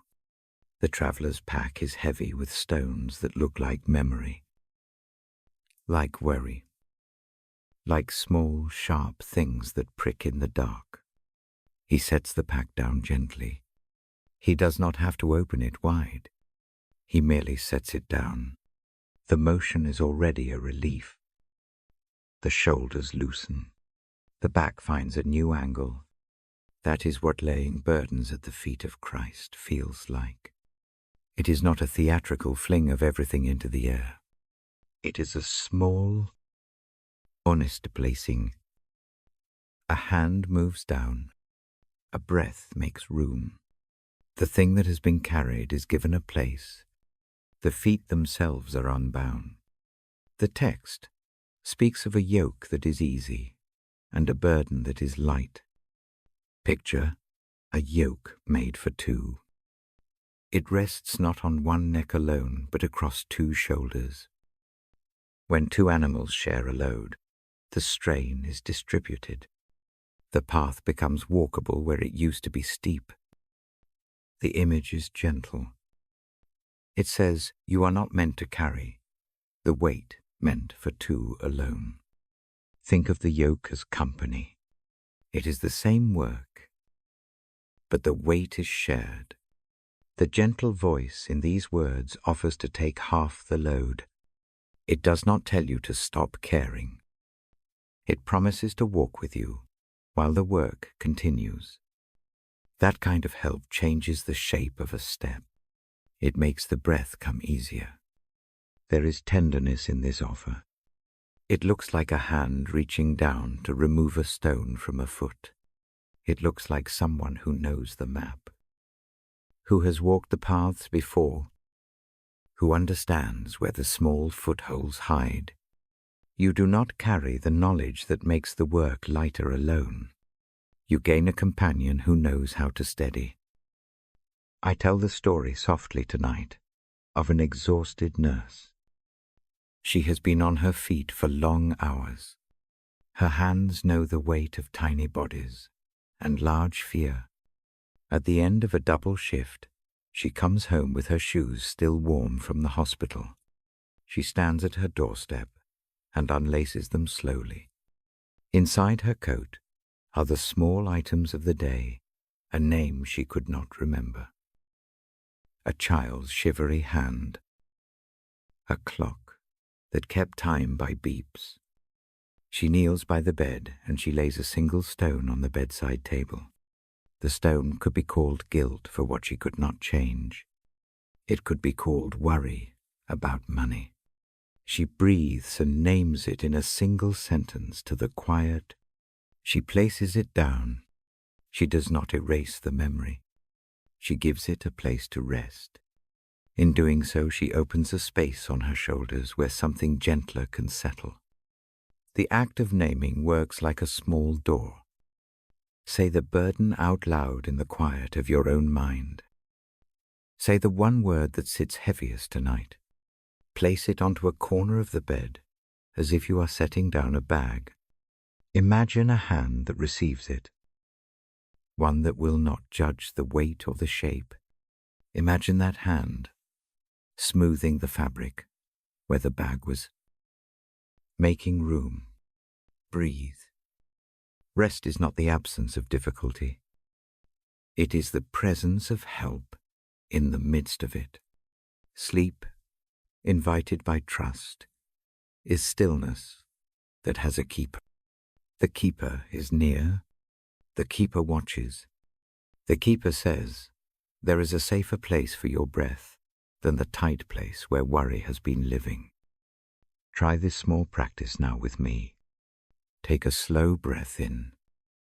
Name softly, in your mind, one burden. Give it a brief, honest word. Breathe out. Picture moving that burden to the foot of a bed. See yourself tucking it down with a cloth, not to hide it, but to set it where it will be cared for. Then place your hands on your chest and feel the rise and fall. Do not rush to measure the change. Notice only whether the shoulders have loosened, even a little. The night does its own quiet work when the heart is willing to hand over one thing. The muscles begin to unclench. The mouths of worry stop rehearsing conversations. The mind curls down as if into a soft sweater. You do not need to master every problem. You need permission to begin again tomorrow with a less burdened heart. The yoke of Christ is also gentle because it teaches how to carry. It does not simply take the work away and leave you idle. It reshapes how you walk through the day. Imagine someone standing beside you and showing you how to lift a pan without burning your wrist. The motion is taught slowly. Practice changes how you move. Rest becomes part of the pattern, not a stolen hour. There are nights when the load feels overwhelming. Do what the verse invites, come and lay that load down, even as a first step. Even a small motion of laying down is an action of trust. It does not fix everything tonight. It hands something sacred to a care that is steady. That hand that receives it keeps watch. It does not let the item dissolve or vanish without regard. It attends. Mercy in such a moment is practical. It meets the feet and the fear. It ties a bandage. It offers a cup of cool water. It does not lecture. It does not demand instant change. It holds. That holding is what makes sleep possible, without the anchor of anxiety. When the mind wants arguments or explanations, return to the body. Feel the bed beneath you. Notice the points of contact, the shoulders, the heels, the small of the back. Let the weight of the body remind the mind that the night is designed for rest. Let gravity do its quiet work. Let the chest accept the rhythm of breath. The verse asks only for a leaning. It suggests a simpler posture for heavy hearts. I read the passage again, and then I closed the book with a soft touch. The lamp remains. The words are not a puzzle to be solved. They are a small furnace for warmth. They are a promise that the burden you lay down is not meant to be forgotten in shame, but held and healed with care. Consider a very small ritual before sleep. Place a small cloth or scarf on the floor beside the bed. Lay one mental burden on it. Just one. Thank whatever hand you trust for taking it in that moment. Do not pressure yourself to list them all. This practice is for tonight. It is a single act. Repeating it builds a pathway. Repetition opens a habit of handing over, where once the heart only tightened. Rest in this thought. Handing over one thing does not mean losing agency.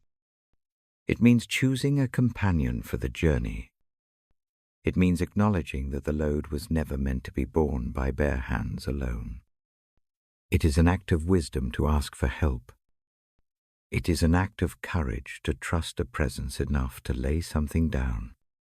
If sleep still resists after the first motion, try again. Name another small thing. Place it gently down. Breathe. Each small laying is like pulling a bread crust away from a loaf and finding the soft center. The process is patient. It knows that healing is not explosive. It is alley by alley and stitch by stitch. Tonight, let the promise of the easy yoke light the way. Let the harbor of calm be as near as a single hand that will carry half. Let the lamp by the bed be a symbol. Light keeps watch. You do not have to stay awake to guard everything. I will keep the book open for the next reading. For now, rest in the simple action you have done.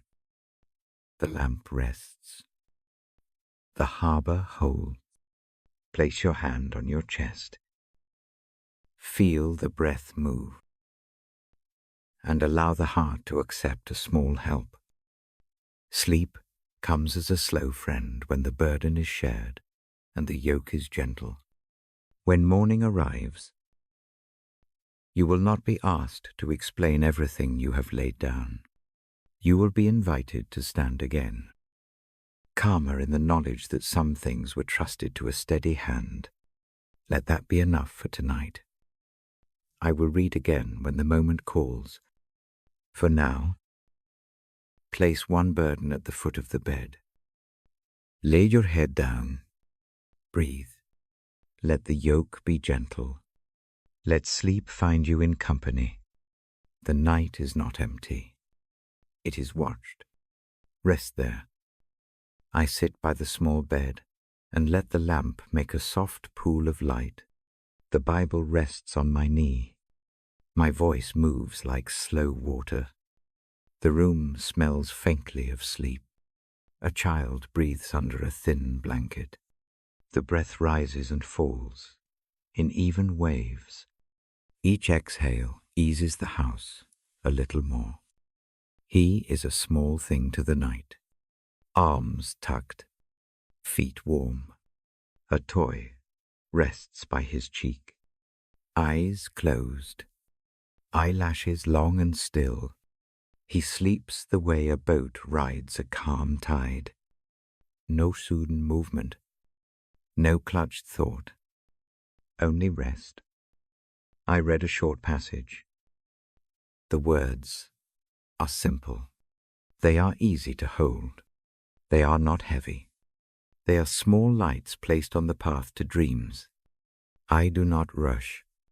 Each line waits long enough to settle. Each pause is a place for a quiet breath.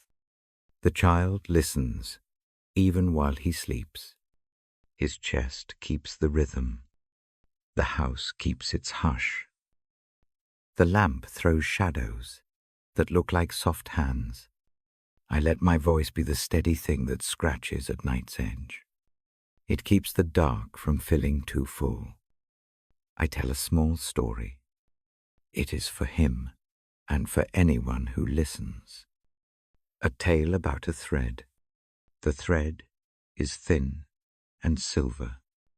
It begins at the top of a quilt and travels down.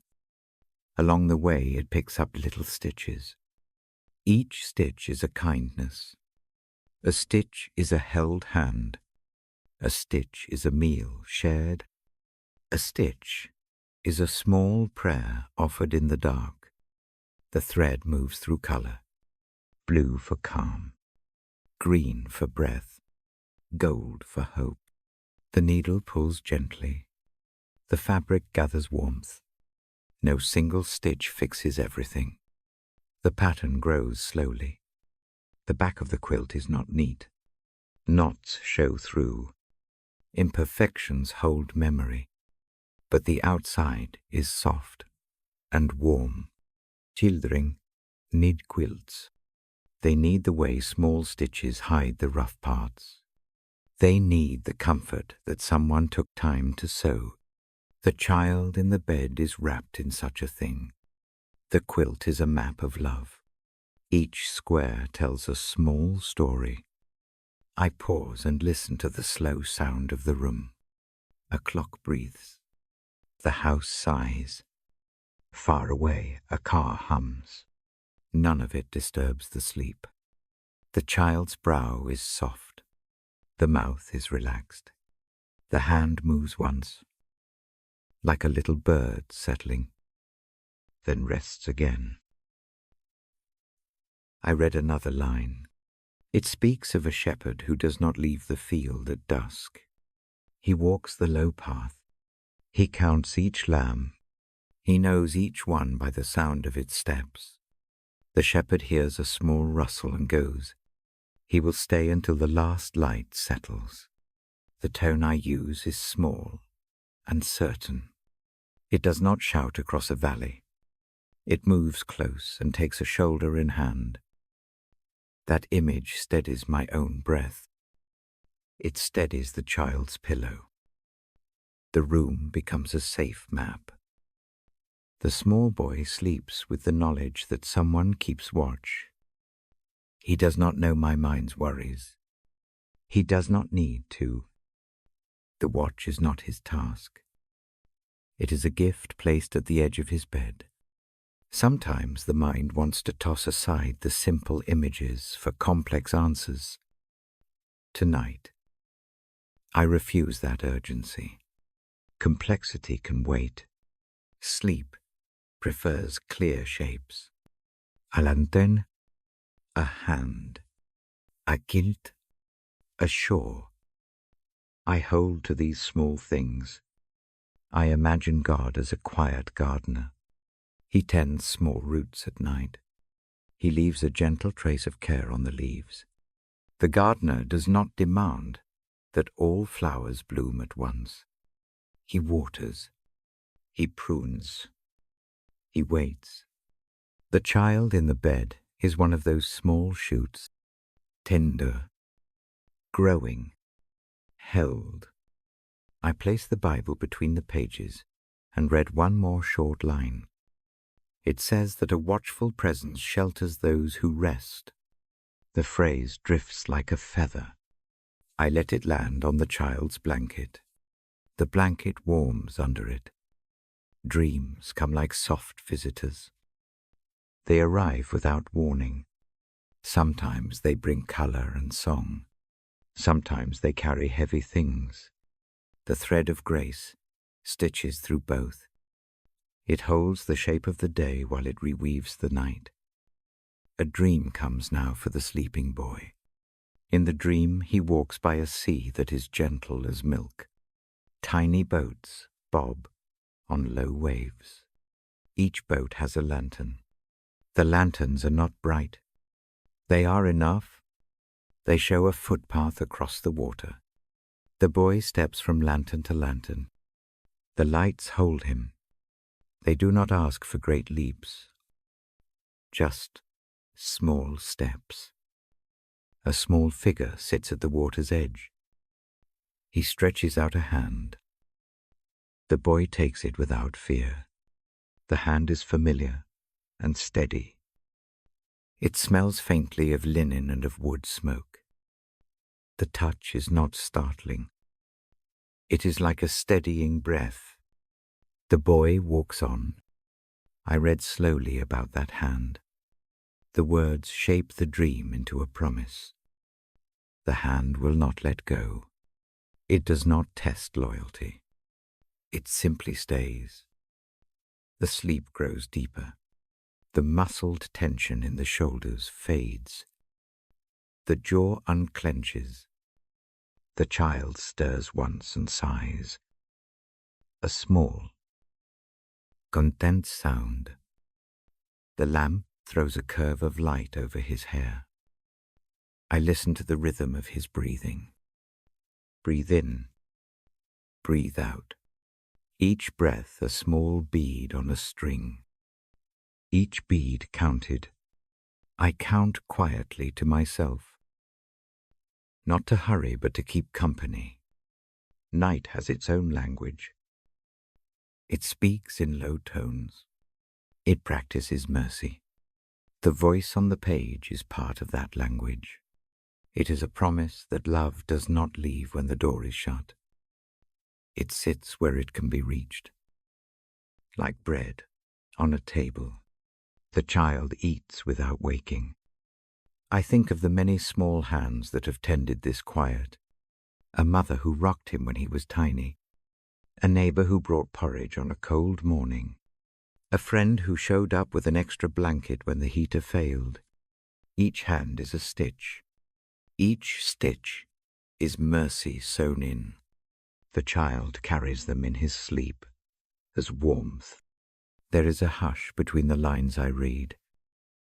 I leave room for silence, to say what words cannot. Silence becomes the other hand that cools the fevered temple. It becomes a space where the heart learns that it can stop rehearsing. It can rest. I let the lamp lower by a fraction. Not dark, just dimmer. The shadow on the wall looks like a river. The river flows toward the small bed and wraps the child like a soft scarf.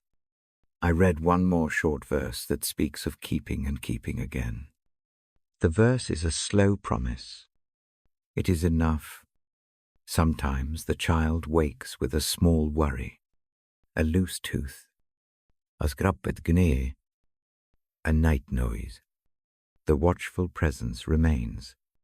The steps to the bedside are quiet. A hand smooths the blanket. A whisper gives a tiny fact of calming you are safe. The child will roll back and find sleep again. The rest is not always perfect. It is gently restored. I move my hand across the book to close it. My fingers brush the worn edge.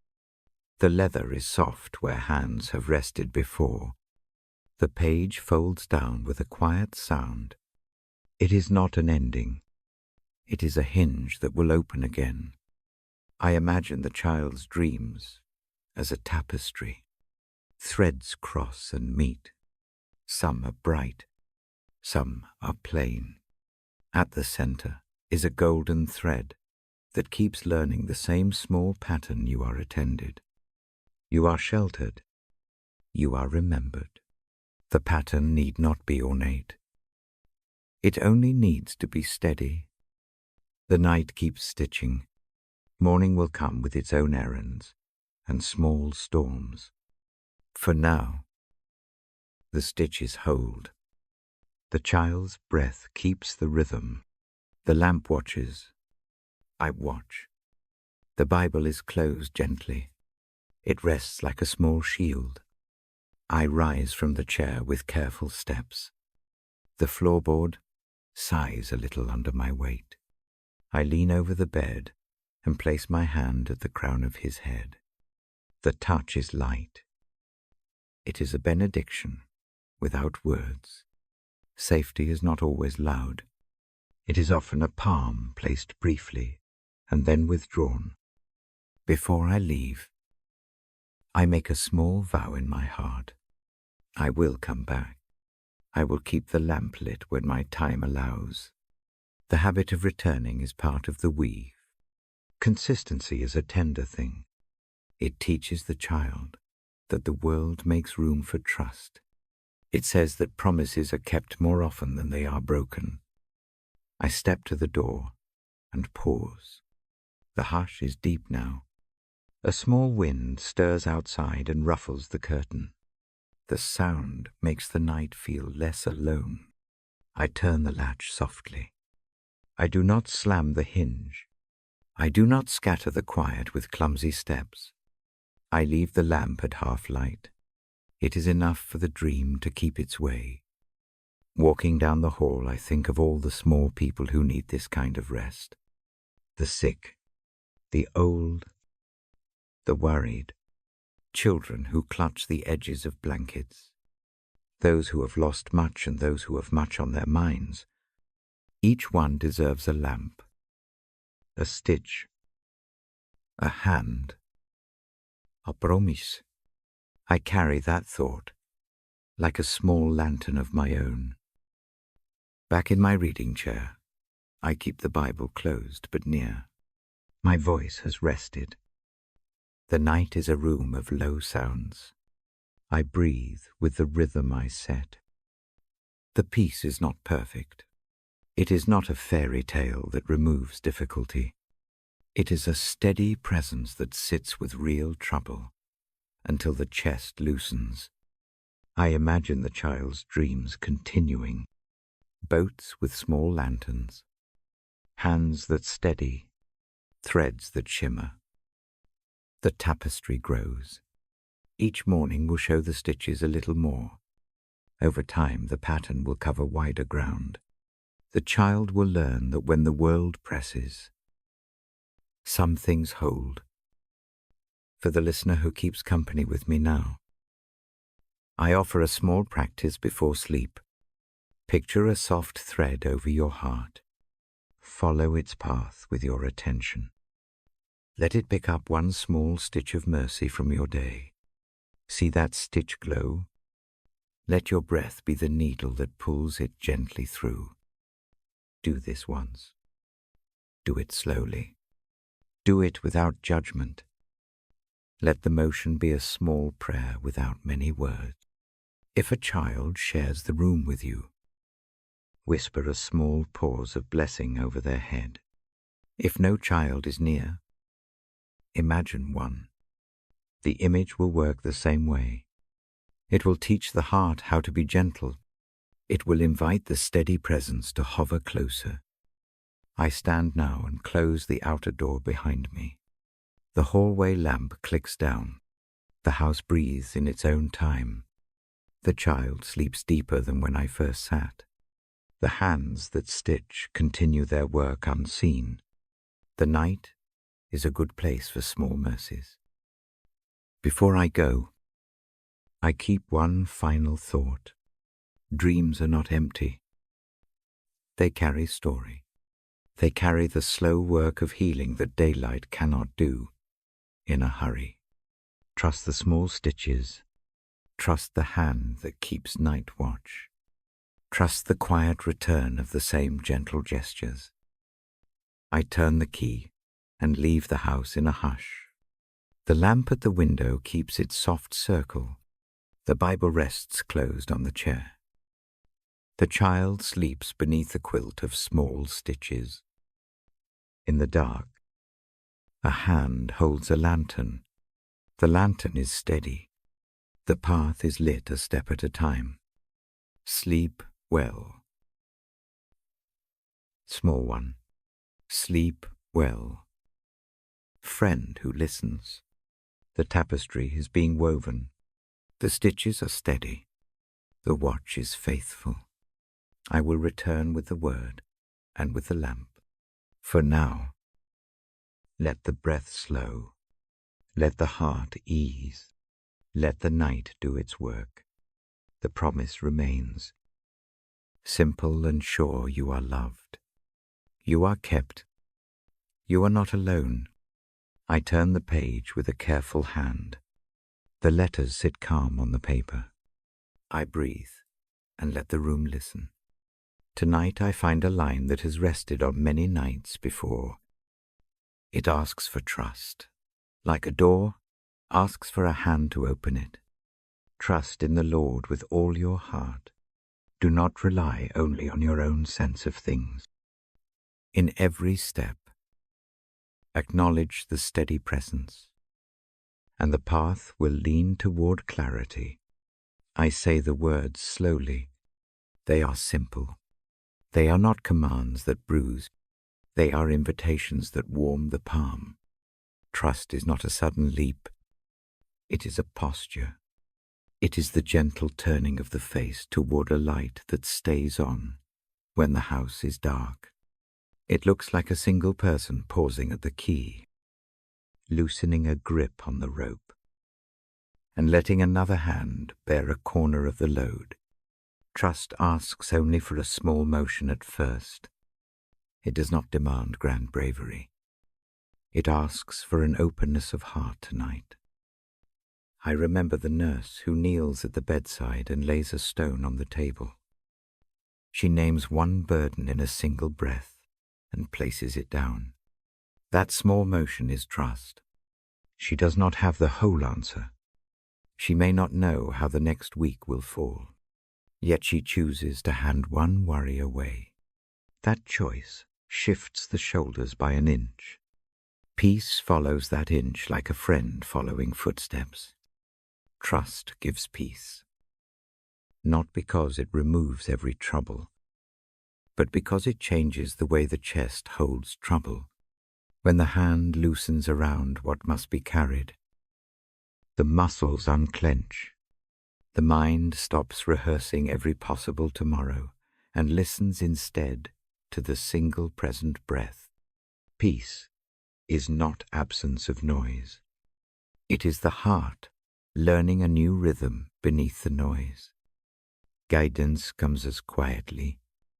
It is not a trumpet that shatters plans. It arrives as a lamp swung gently at the head of a narrow path. When I trust, I can see the step I must take now. Trust clears the next footfall. It does not show the whole road like a map spread at once. It gives a small light for the immediate step. And that small light is enough for the present need. In a harbor, a lantern on the quay shows a safe plank tonight. The sailor does not know when the tide will turn. He does not need to. The lamp lets him step with care. Trust works in the same way. It does not demand that we hold the map. It steadies the hand that walks. There are practical ways to live this small trust tonight. I offer one gentle practice. Take a scrap of paper. Write one word that names the tightest knot in your chest. Fold the paper. Place it under the lamp or into the jar, on the shelf of little things. Do this slowly. Do not try to mend the whole list. Let this be one act of handing over. The gesture matters more than eloquence. Next, close your eyes for a breath and say, in your mind, a short sentence of trust. It need not be scripted. It can be as plain as I will try to trust, or I hand this over for tonight. Repeat it 3 times with a long breath between. Let the words find the space beneath the ribs. Let them soften the muscles there. Trust in the Lord. The line says, with all your heart. All your heart is a wide invitation. It does not mean your heart must be neat. It accepts the bruised pieces. Trust with what is there, not with what you wish were there. Bring the ragged parts.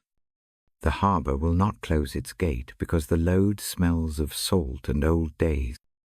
I speak of guidance now as a companion, not a distant law. Guidance is someone who walks beside you on a road you do not yet know. You will not always understand the step. Sometimes you will only notice, afterward, how the path wound around an obstacle that you could not have seen. Trust allows you to keep walking, even when the next bend is hidden. There is a story I keep returning to. A family sits with their jar of slips on the shelf. Each night they tuck a name or worry into the jar and close it with a small ritual of breath. One evening, a slip bears the word uncertainty about a job. Another bears fear about a test. They do not solve the slips in one sitting. They read one short passage and breathed together. The practice does not remove the troubles right away. It rearranges the heart to be steady enough to act. That steadiness is a kind of guidance. It allows calm thinking instead of frantic reaction. When a phone rings with hard news, the hand that has practiced handing over is steadier. Decisions are made from a clearer place. Trust does not negate work. It accompanies work. The presence that guides also supports the hands that move. Trust makes mercy practical. Remember the brothers with the frayed scarf. Their reconciliation does not begin with explanations or accusations. It begins with small help, a loaf, a returned scarf, shared labor. Trust appears in those small motions. It says, I will reach my hand. I will step to the plank. I will not demand full accounting of every wrong tonight. Mercy builds its bridge by repeating harmless acts. If the past presses its claim, do not pretend it does not exist. Trust is not naive. It holds memory and still chooses a different posture. Place a small stone on a windowsill tonight and name it with one word from the past. Look at it. Acknowledge the wound. Then say a gentle sentence. I will try to trust tonight. The admitting and the choosing are both part of the same motion. I also invite a breath practice tied to trust. Breathe in for 4 counts. Hold a gentle beat. Breathe out for 6 counts. On the out-breath, imagine the tightness leaving the chest, like steam dissipating from a kettle. Repeat 5 times. This slow rhythm trains the body to believe the mind's quiet sentence. The heart learns to expect calmer patterns, and the mind relaxes its grip on frantic plans. Do not despair if trust feels foreign. It is a practice, not a performance. The harbor is patient. It takes various travelers. Some arrive by small boats. Some stay again after long storms. All are allowed to lay down their load. Start with the smallest thing you can hand over. That alone alters the night. I read the proverb once more, but softer. Trust in the Lord with all your heart. Do not lean on your own cleverness. In every way, acknowledge the steady presence, and the path will be made straight. Let the letters sit. Let them rest like stones laid in a slow row across a shallow stream. Let the foot find the first stone and step. Before I close this page, let me give a simple encouragement. Choose one small act to practice tomorrow. Answer a message calmly. Make tea. Return a borrowed tool. Or let someone else carry a part of the load. These acts are not grand. They are daily. Over time. They teach a heart to trust. I close the Bible for a breath and place my hand on the cover. The gesture feels like a promise. I will read again. For now, carry one sentence with you, short and steady. I will try to trust tonight. Let that be your lamp. Gentle. I keep the lamp low. The word gentle is small and soft. It is not a word of force. It is a climate. It shapes how we speak, how we move, and how we pray. Tonight I will speak of gentleness as a practical habit. Gentleness begins in the voice. I read aloud in a slow tone.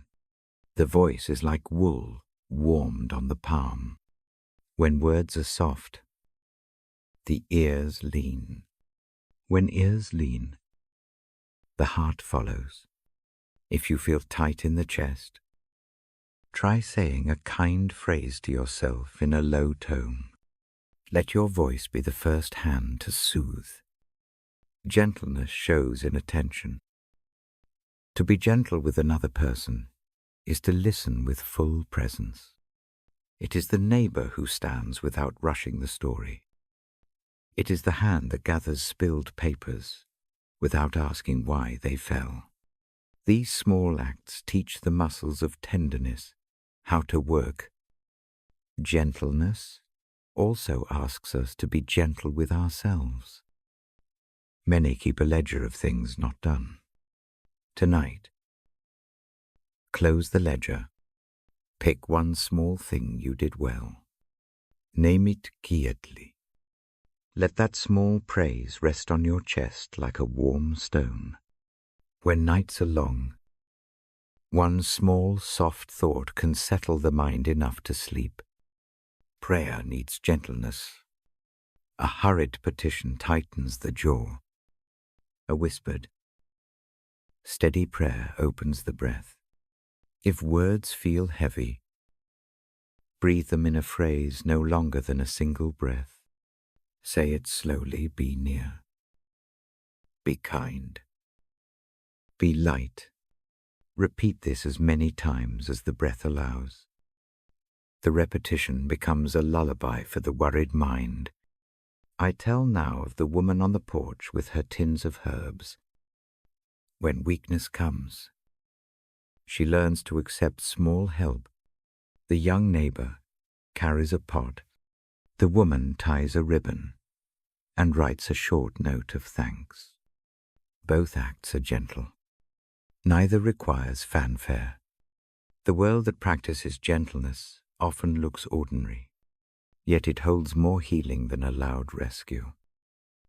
Gentleness tends boundaries with wisdom. It does not mean letting harm continue. It means choosing safety and kindness at once. If someone's actions remain harmful, be gentle in speech and firm in distance. State one clear limit. Keep it kindly. The soft voice can deliver a strong line without breaking the spirit. I invite a small bedtime ritual of gentleness. Lay a soft cloth on your lap. Place your hands there. Say a single kind sentence to yourself. It can be you are allowed to rest, or you did enough today. Let the sentence move through your chest with the breath. Repeat if needed. Allow the body to accept the kindness offered by your own voice. Gentleness grows in habit. Practice small acts tomorrow. Hold a door. Speak a quiet word to someone tired. Let your steps slow when you pass a person who seems hurried. These acts do not require skill. They require attention. The attention becomes the habit. The habit becomes a life shape. I read from the scripture again, choosing lines that breathe ease. My voice is low and patient. The room answers in its hush. The lamp burns without stirring. The harbor holds. Small actions of gentleness tied one life to another. Mercy moves by soft hands. Before I close this part of the night, make one small promise to yourself. It need not be dramatic. It can be that you will speak kindly to one person tomorrow, or that you will let yourself lie down a little earlier. Keep the promise light. Let it be a path into gentleness, not an obligation. I fold the thought into my breath. The lamp keeps its circle. I will read again soon. For now, be gentle with your heart. Let trust guide the step. Let gentleness be the tone of your night. Rest in that. The harbor waits. The lamp is lit. The watch is steady. I breathe slowly and let the last pages sit warm in my hands. The lamp keeps its circle. The harbour image rests as a steady shore. I bring one more lesson tonight. It is a lesson harvested from life. Small and true. It comes as a reminder. Trust grows in pieces. It does not arrive as a single great moment. It arrives as a habit of handing over. It arrives as a practice of small openings. I think of one close friend whose life taught me that again and again. Her name is Mara. She lives in a house where the front step leans a little. She keeps a pot of rosemary by the door. Her hands are marked by work and softness. She has an easy laugh that comes after a pause. She also carries a long season of trouble. The trouble is not a legend. It is simple and real. A layoff comes. A diagnosis follows. A long relationship frays.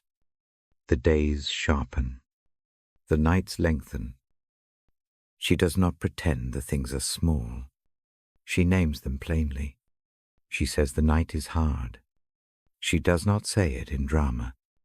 She speaks it like a weather report. The truth sits in the room. I sit with her once in that season and read the small lines from Scripture we have kept as a lamp. The pages do not solve the math of bills. They do not rearrange the calendar. They do something quieter. They give permission to be tired. They offer a hand that will hold while the heart learns to breathe. Mara teaches by example. Her practices are humble. She writes a short note each morning. The note is one sentence. It might say today, I will try to accept help.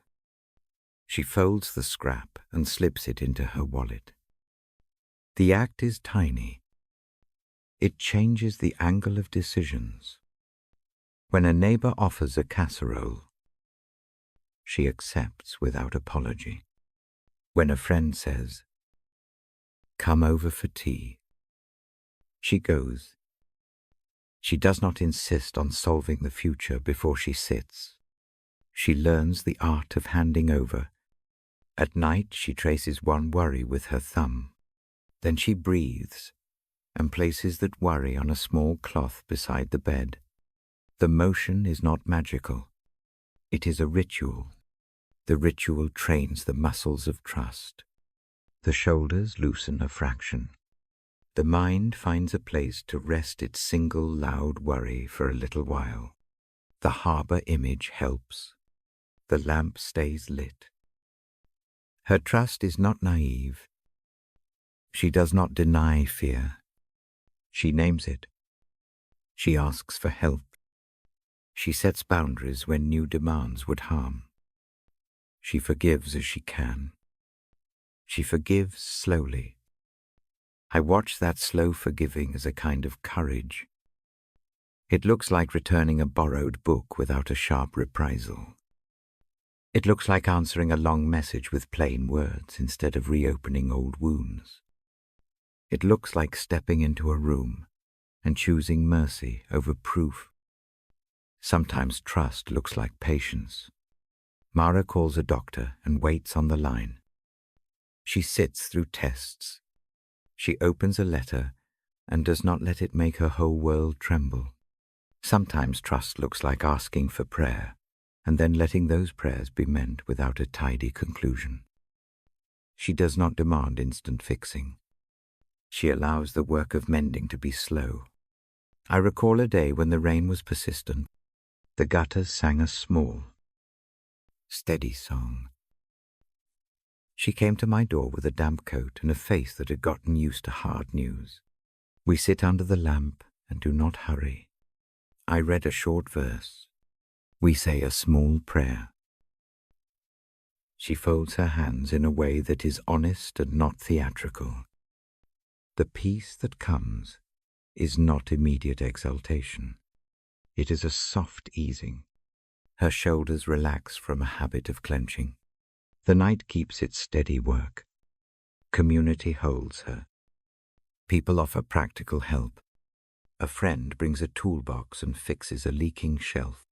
A neighbor brings soup. A co-worker drops off a sweater. Little things patch the daily life. The acts are not dramatic rescues. They are the quiet stitches that keep a life warm. She accepts these stitches. Accepting is part of the trust. Mara also keeps a lamp on her small kitchen table. It is a habit she learnt in childhood. The lamp is not flashy. It is a modest glass that throws a round of light. She places it on when the evening deepens. The lamp is a marker. It says, "I will not face the dark alone." The habit of lighting that lamp becomes a small prayer. It becomes visible trust.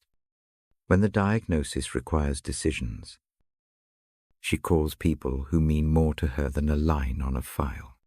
She listens to their gentle advice. She prays short prayers as she lifts small things like a collapsed hem or a child's request. She does not try to enact a salvation with her own hands. She asks for help and then does what she can. That posture of asking and acting seems the most honest kind of strength I have seen. It is not weakness. It is steadiness. Her serenity is not a mask. She still cries sometimes. Quietly, when no one watches.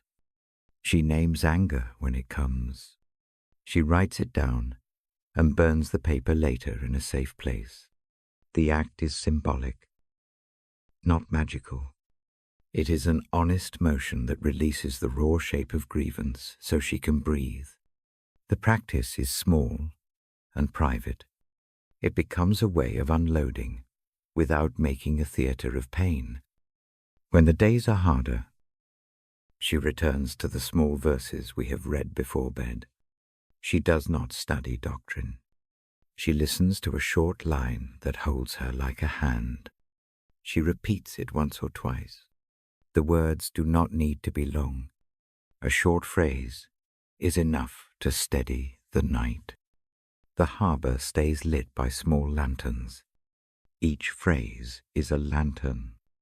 I remember the afternoon she decided to forgive someone who had wronged her long before the season of trouble. The wrong had become a heavy stone. She had kept it long. One evening, under a quiet sky, she took the stone and placed it on the windowsill. She named the hurt in a single sentence and then breathed.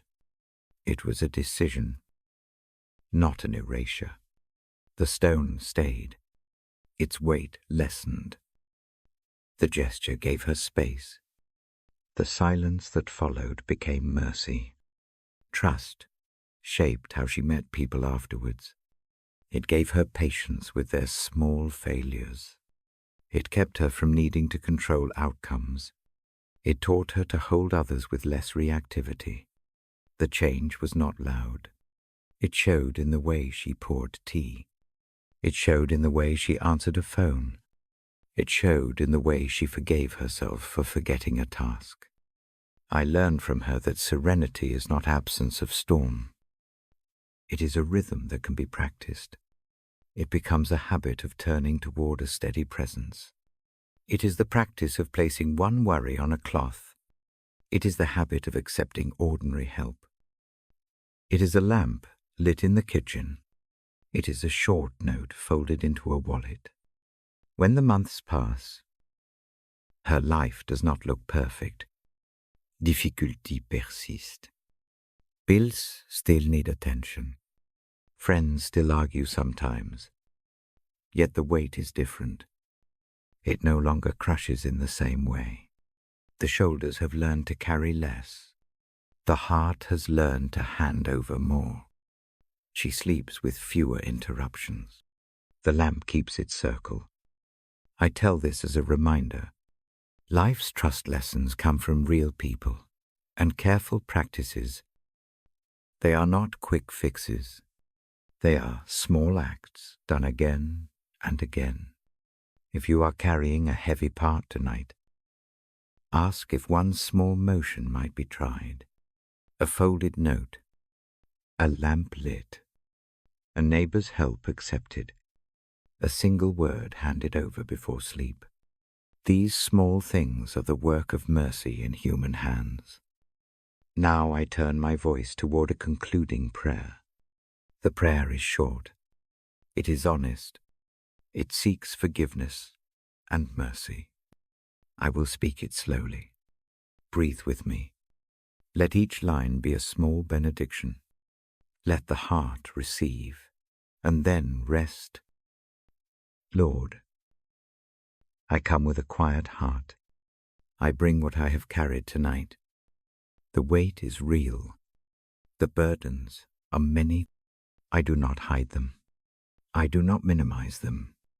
I place them gently before you. I am sorry for the moments I held tightly when I could have let go. I ask forgiveness for the times I spoke sharply from fear. I ask forgiveness for not forgiving when mercy was needed. I ask help to release small wounds that keep waking in the night. Forgive the impatience that demands quick fixes. Forgive the pride that resists help. Forgive the harshness that closed a door when a hand reached across. I admit these things tonight and ask for your mercy. Help me to forgive others as I need to be forgiven. Keep my heart soft enough to receive repair. Teach my hands to lay down one burden at a time. Give me strength to set gentle boundaries where harm might continue. Give me courage to accept help when it comes. For those who hurt me and those I have hurt, bring your peace. Let the harbor of your presence be a steady place for fragile boats.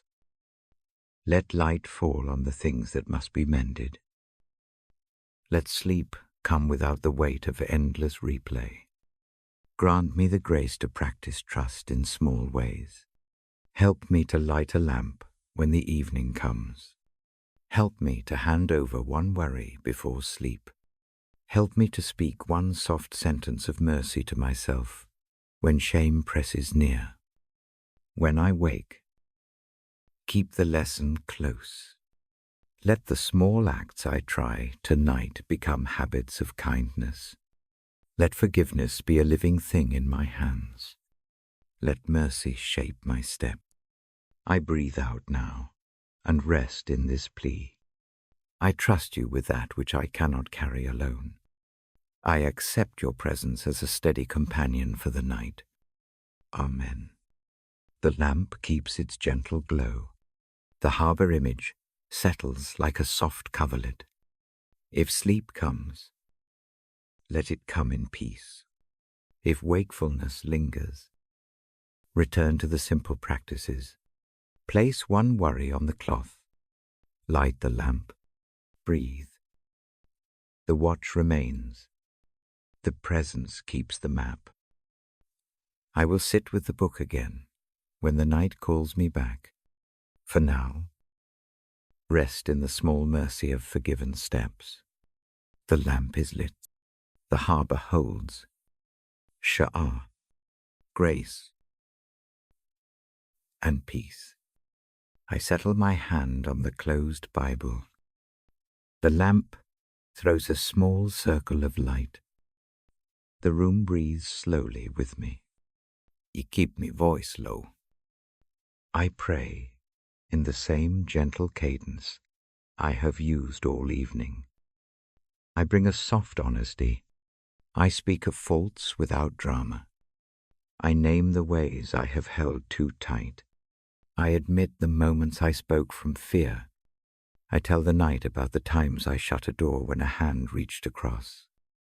The telling is quiet, no long lease, one line at a time. Each line has room to land. I ask for forgiveness in a simple way. I do not make excuses. I hold the truth of the small errors I made today and the large ones I still carry. I say that I am sorry for the times I let pride keep me from kindness. I am sorry for the times I failed to listen. The heart is honest. The eyes may close. The confession is not a performance. It is a single motion of openness. I ask, too, for the courage to forgive. Forgiveness is not quick. It is a practice. I ask for the strength to loosen the hold on old complaints. I ask for help to lay down a single heavy stone tonight. If the wound is sharp and new, I do not demand a miracle. I ask for the small willingness to begin with one tiny step. A small step is enough for this hour. I reach for grace the way a sailor reaches for a rope. I ask that grace meet weakness. I picture the harbor lamp swinging low and steady. I imagine that lamp swinging toward a person who is tired and raw. Let grace arrive in hand-sized parcels. I say, let it come in a neighbor's quiet help, in an answered prayer, in the brief relief of a breath that does not have to prove itself. I ask for mercy that is practical. Give a clear place to rest tonight. Bring someone to hand a cup, to mend a small tear, to speak one kind sentence. Let mercy not be far away, but near enough to be touched. Let it be the kind of mercy that knows how to bind a small cut and how to sit silent by a heavy chair. I ask for peace, not the absence of trouble, not a promise that all storms stop. I ask for the kind of peace that keeps a lamp on when the wind rises. I ask for a steadiness in the chest that makes sleep possible, even with questions unanswered. Let the heart settle into a rhythm that does not race toward every future fear. I pray for the grace to accept help. Many nights are made harder by the habit of doing alone. Help is not a refusal of strength. It is the wise sharing of a burden. Teach me to accept a hand when it is offered.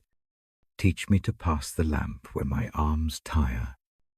Make receiving and giving both acts of dignity.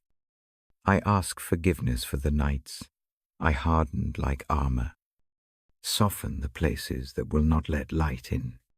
Unclench the jaw that keeps the voice sharp. Soften the eyes that watch for offense. Give a gentleness that can be practiced tomorrow in small ways. Make the practice simple one reply that is calm. One door held, one message answered without heat. I pray for those who cannot sleep tonight, for the ones who watch monitors and lines, for those who hold vigil at a bedside, for those whose lists are long and whose hands are tired. Hold them in the small harbor of your care. Let lamplight find their faces. Let neighbors come with soup and a soft word. Let the night not be empty of company. I ask for mercy on the names I carry. If resentment sits like a pebble in a pocket, let it be set down. If regret hums like a moth against a lamp, let it be soothed. If shame presses like a small stone, remove it from the pocket and place it where soft light can reach it. Do not undo memory. Soften its bite. I pray a short, quiet blessing on those listening with me now. May the grace that is gentle find you where you are. May peace sit beside your pillow. May small mercies come tonight unannounced and be enough. I do not ask for loud miracles. I ask for the steady stitch that holds a life together, rather than a dramatic seam that rips more cloth. I close the prayer with a breath that is both surrender and readiness. I breathe in the word mercy. I breathe out the tightness. I breathe in the promise of grace. I breathe out the posture of trying to carry all alone. I offer one small act tonight. I will try to accept one help. That is the prayer's work. It is modest. It is true. It is a motion toward rest. Shasan, final blessing and invitation to reflect. I sit very still now. The lamp is softer. The harbor image rests in the mind like a good photograph. I offer a final blessing. It is simple. It is meant for the ears that listened and for the hands that will fold upon pillows. May grace find you where you are. May it sit like a warm shawl across the shoulders that ache. May it meet what is weak and make room for what is small. May it not demand cleaning before coming near. Let grace lean into the messy places and breathe calm. May peace go with you into sleep. Let it be a companion that does not speed up the night but steadies it. May your breathing lengthen. May the chest unclench by degrees. If waking follows, may the repeats come softer. If dreams arrive, may they carry threads of repair. If a hard memory comes, may it soften under gentle light. May forgiveness be possible for you, not always immediate, not always complete tonight. But may a small openness appear. May the first step be simple, laying down one burden by the bedside, returning one small thing, if it can be returned, speaking one kind word where sharpness waited. Let that one motion be enough for now. May you guard your heart with wise tenderness. Forgiveness does not mean exposing yourself to harm. Make boundaries where necessary, and maintain them with a soft voice. Protect the fragile places.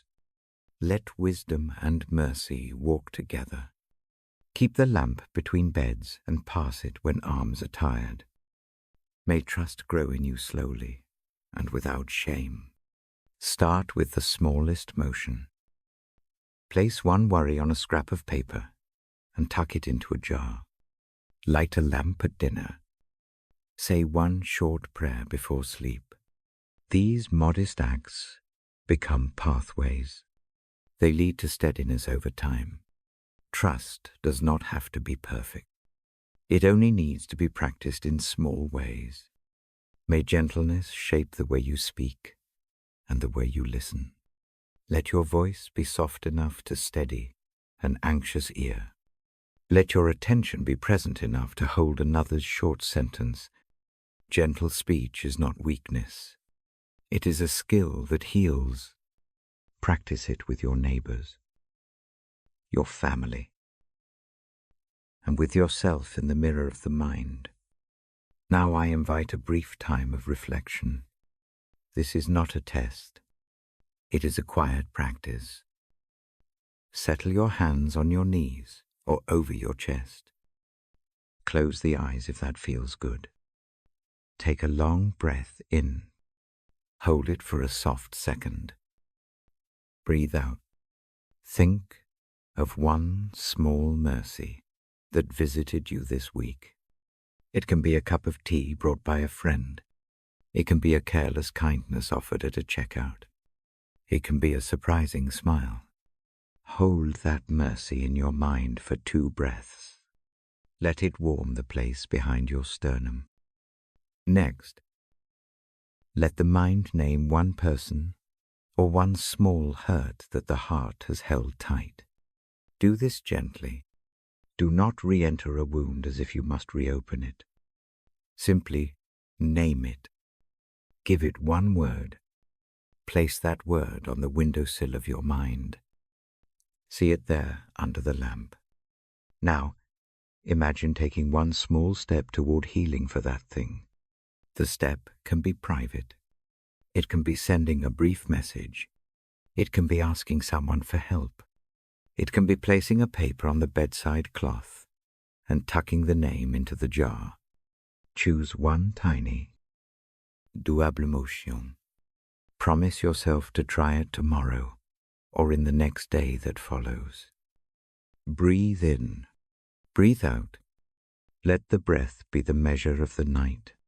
Notice whether the shoulders feel a fraction softer. If so, give thanks for that small easing. If not, do not scold. Try one more small motion in the next hour before sleep. These small changes do more than we often notice. If you keep a child or an elder in the next room, imagine passing the lamp for a moment. Picture their face under the circle of light. Offer a silent blessing on their head. If alone, imagine a neighbor's hand on a cart or a stranger tilting an umbrella. Let that image teach you how small kindness turns a life. Before I go, I give one short practical suggestion to carry into tomorrow. Choose one small habit to try for a week. It can be lighting a lamp at dinner, writing a single sentence of thanks each morning, placing one worry on a slip of paper before bed, or answering one message with calm instead of heat. Keep the task small. Repeat it. Watch how habit reshapes the day. I close with a benediction. Place your palm over your heart. Feel the steady lift and fall. May the steady presence that has kept the watch this night go with you. May the lamp you carry be small and enough. May the harbor where you moor feel safe. May you be held. May you be forgiven. May you rest. I lower the lamp a little now. Not out. Not gone. Just dimmer. The room keeps its hush. The page stays closed in my lap. When morning calls, the light will rise again, and the book will open. Until then, the harbor holds. The lamp waits. Sleep as you can. Rest where you are. I will come back with the word again. Good night. I sit very still with the book closed in my hands. The lamp is low. Its circle of light is enough. The house breathes around us. My voice is soft now, as if speaking into a long room that holds sleep. Tonight, we come to the last small corner of our evening together. The hour is slow. The heart often feels crowded. I will not fill it with more to carry. I offer a few last motions to settle the mind, and a short line to hold like a lantern. Rest your hands where they are comfortable. Let the jaw unclench. Notice the rise and fall of your chest. Breathe without rushing. Each breath is a small, honest offering. Stay with it. This is enough. I read a short line now. It is simple and steady. May the peace of God guard hearts and minds. Let the words arrive like a gentle gate closing. Imagine the gate, lined with soft wood. It does not slam. It closes with a light click that says, "For now, be safe." Think of a watcher at the key. Not a soldier with orders. Not a judge with a list. A quiet guardian who tends the lamp and sweeps the planks. The watch is patient. It pays attention to small things. The keeper notices a sailor's foot that stumbles. The keeper moves a plank so the step is sure. That is what this piece does. It is a steady writing. It does not erase every bruise. It makes room so bruises can heal. Lay down one burden tonight. Name it in a single word. Put that word on the edge of your mind. as if setting down a small stone. Imagine placing that stone on a cloth at the foot of your bed. Picture a gentle hand taking it from you and setting it in a safe place. The stone does not vanish. It rests where it will be tended. If the mind wants to catalogue the entire list, let it find one thing to hold for now. One, not the whole series. One small, present knot. The motion of offering that one knot opens a path. A little slack appears in the shoulders. Ease follows the slack. Sleep leans closer. If you are awake with worry, try a short breath practice with me. Breathe in for 4 counts. Hold softly. Breathe out for 6 counts. Repeat 3 times. Let the out-breath be longer than the in-breath. Let it be an invitation to surrender the tightness in the chest. Small repetitions teach the body a new rhythm. The heart listens. Then it follows. Picture the lamp on the key again. See its light passed from hand to hand. Imagine that each time the bulb goes from palm to palm, a little dust of peace lifts off the floor. The dust does not blow away trouble. It simply makes the path a little clearer. The lamp has no hurry. It stays lit because someone keeps it tended. Let this small image be a harbor for tonight. Make one small promise to yourself. It need not be heroic. It can be this tomorrow. I will accept one offer of help. Or tomorrow I will speak one gentle truth. Or tomorrow I will try to forgive one small thing. Keep the promise small. Let it fit easily into a single breath. Habit builds from the tiniest motions. The harbor grows one plank at a time. Forgiveness is a quiet work. It often begins with a tiny motion. A returned scarf. A loaf left on a step. A message answered with calm. None of these acts demands a sweeping reconciliation. They are the stitches that slowly close a gap. If full pardon is not yet possible, pray for willingness. Ask only for the courage to take the smallest step. Accepting help is a skill cooked in small choices. Let a neighbor carry a pot. Let someone bring soup. Say yes when a hand offers. Receiving is not a weakness. It is a way of making community practical. It keeps the shoulders from breaking under what was never meant to be carried alone. If the night holds sharp memories, do not force them away. Look at them like cold stones on a path. Name one. Place it beside the lamp. Let the lamplight soften its edges. Speak a short sentence of mercy over it. Mercy does not mean forgetting. It means laying the memory where it will be tended and not allowed to fester in the dark. I invite a small reflection now. Think of one mercy that touched you this week. It might be insignificant to the loud world. Perhaps a cup left at your door, a quiet phrase that calmed a sudden fear, a moment in which someone simply listened. Hold that mercy for 2 breaths. Let it warm the place behind the sternum. Let gratitude be a small balm. Now choose one small step you can take for a wound that still stings. The step can be private. Send a brief message. Place a slip of paper under the lamp. Put a name into the jar on the shelf. Call for help. Keep it tiny. Promise yourself to try it in the next day. If tomorrow does not allow it, try again the day after. Practice is patient. Repetition becomes habit. If a child sleeps nearby, imagine the lamp between two beds. Picture the child's hand curling and uncurling under the blanket. Whisper a short blessing in your heart for that small life.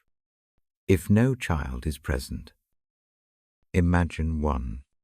The image has the same power.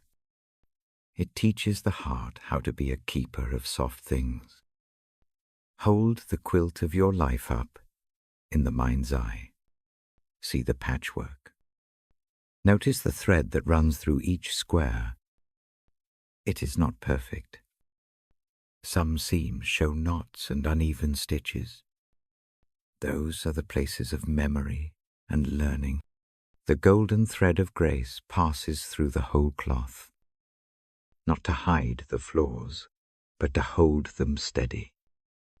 Let that thought be enough. I will speak one short prayer. It is plain, honest, and brief. You who keep the watch, I lay down this night's cares. Help me loosen the tightness that keeps sleep away. Meet the small things I cannot fix with hands that know how to tend. Grant rest where the chest is weary. Teach me to accept help with a grateful heart. Make my steps gentler tomorrow. Give mercy to the ones I find hard to forgive. Keep the lamp lit beside the bed. Let peace take its place, like a guard that does not frighten, but steadies. Amen. Breathe in deeply now. Let the breath settle into a slow, even pace. Feel the body sink a little more into the mattress. Notice if the shoulders have eased by a fraction. If so, give thanks for a small change. If not, offer the same set of motions again. Be patient. This work is slow and faithful. Remember the line we carry like a lamp tonight. May the peace of God guard hearts and minds. Repeat it softly in your head 3 times. Say it with no demand for proof. Let it be a circle of light around your thoughts. Let the phrase be a sentinel at the gate of worry. When dreams come, let them be gentle voyages. Imagine stepping from one lantern to another. The lights are small, not brilliant. They are enough. A steady hand meets you at the edge of water. It steadies your foot. You are allowed to walk slowly. You are allowed to rest. Before the last breath of wakefulness slips away, choose one small memory from this evening to keep. It might be the image of the jar on the shelf, perhaps the story of 2 brothers and a scarf, maybe the nurse who laid a stone beside her bed. Pick the one that warmed you most. Fold it into your mind like a card in a pocket. Let it be a seed for tomorrow. I bless you now with words I have kept soft. May grace find you in the exact place where you are tired. May it sit on the shoulders that ache. May peace guard the places of memory and the corridors of thought. May mercy meet the small wounds with bandages that soothe. May trust grow in quiet ways that do not shame you for slow progress. May gentleness shape your speech and your listening. May you accept help when it comes and give help when you can. May the peace of God guard your heart and your mind. May it walk with you into sleep and stand at the gate of your dreams. Carry this peaceful presence into the night. Reflect on what you received here. One mercy. One burden set down. One small step to try. Keep them like a few coins tucked in a pocket. They will be useful in the morning. Rest now. Let the lamp dim but not go out. Know that the harbor holds. Know that the watch is steady. When morning calls, the book will open again. Until then, sleep in calm. Let the peaceful presence stay near. May the peace of God guard hearts and minds. Carry it into your dreams. And let tomorrow begin with gentleness. Good night.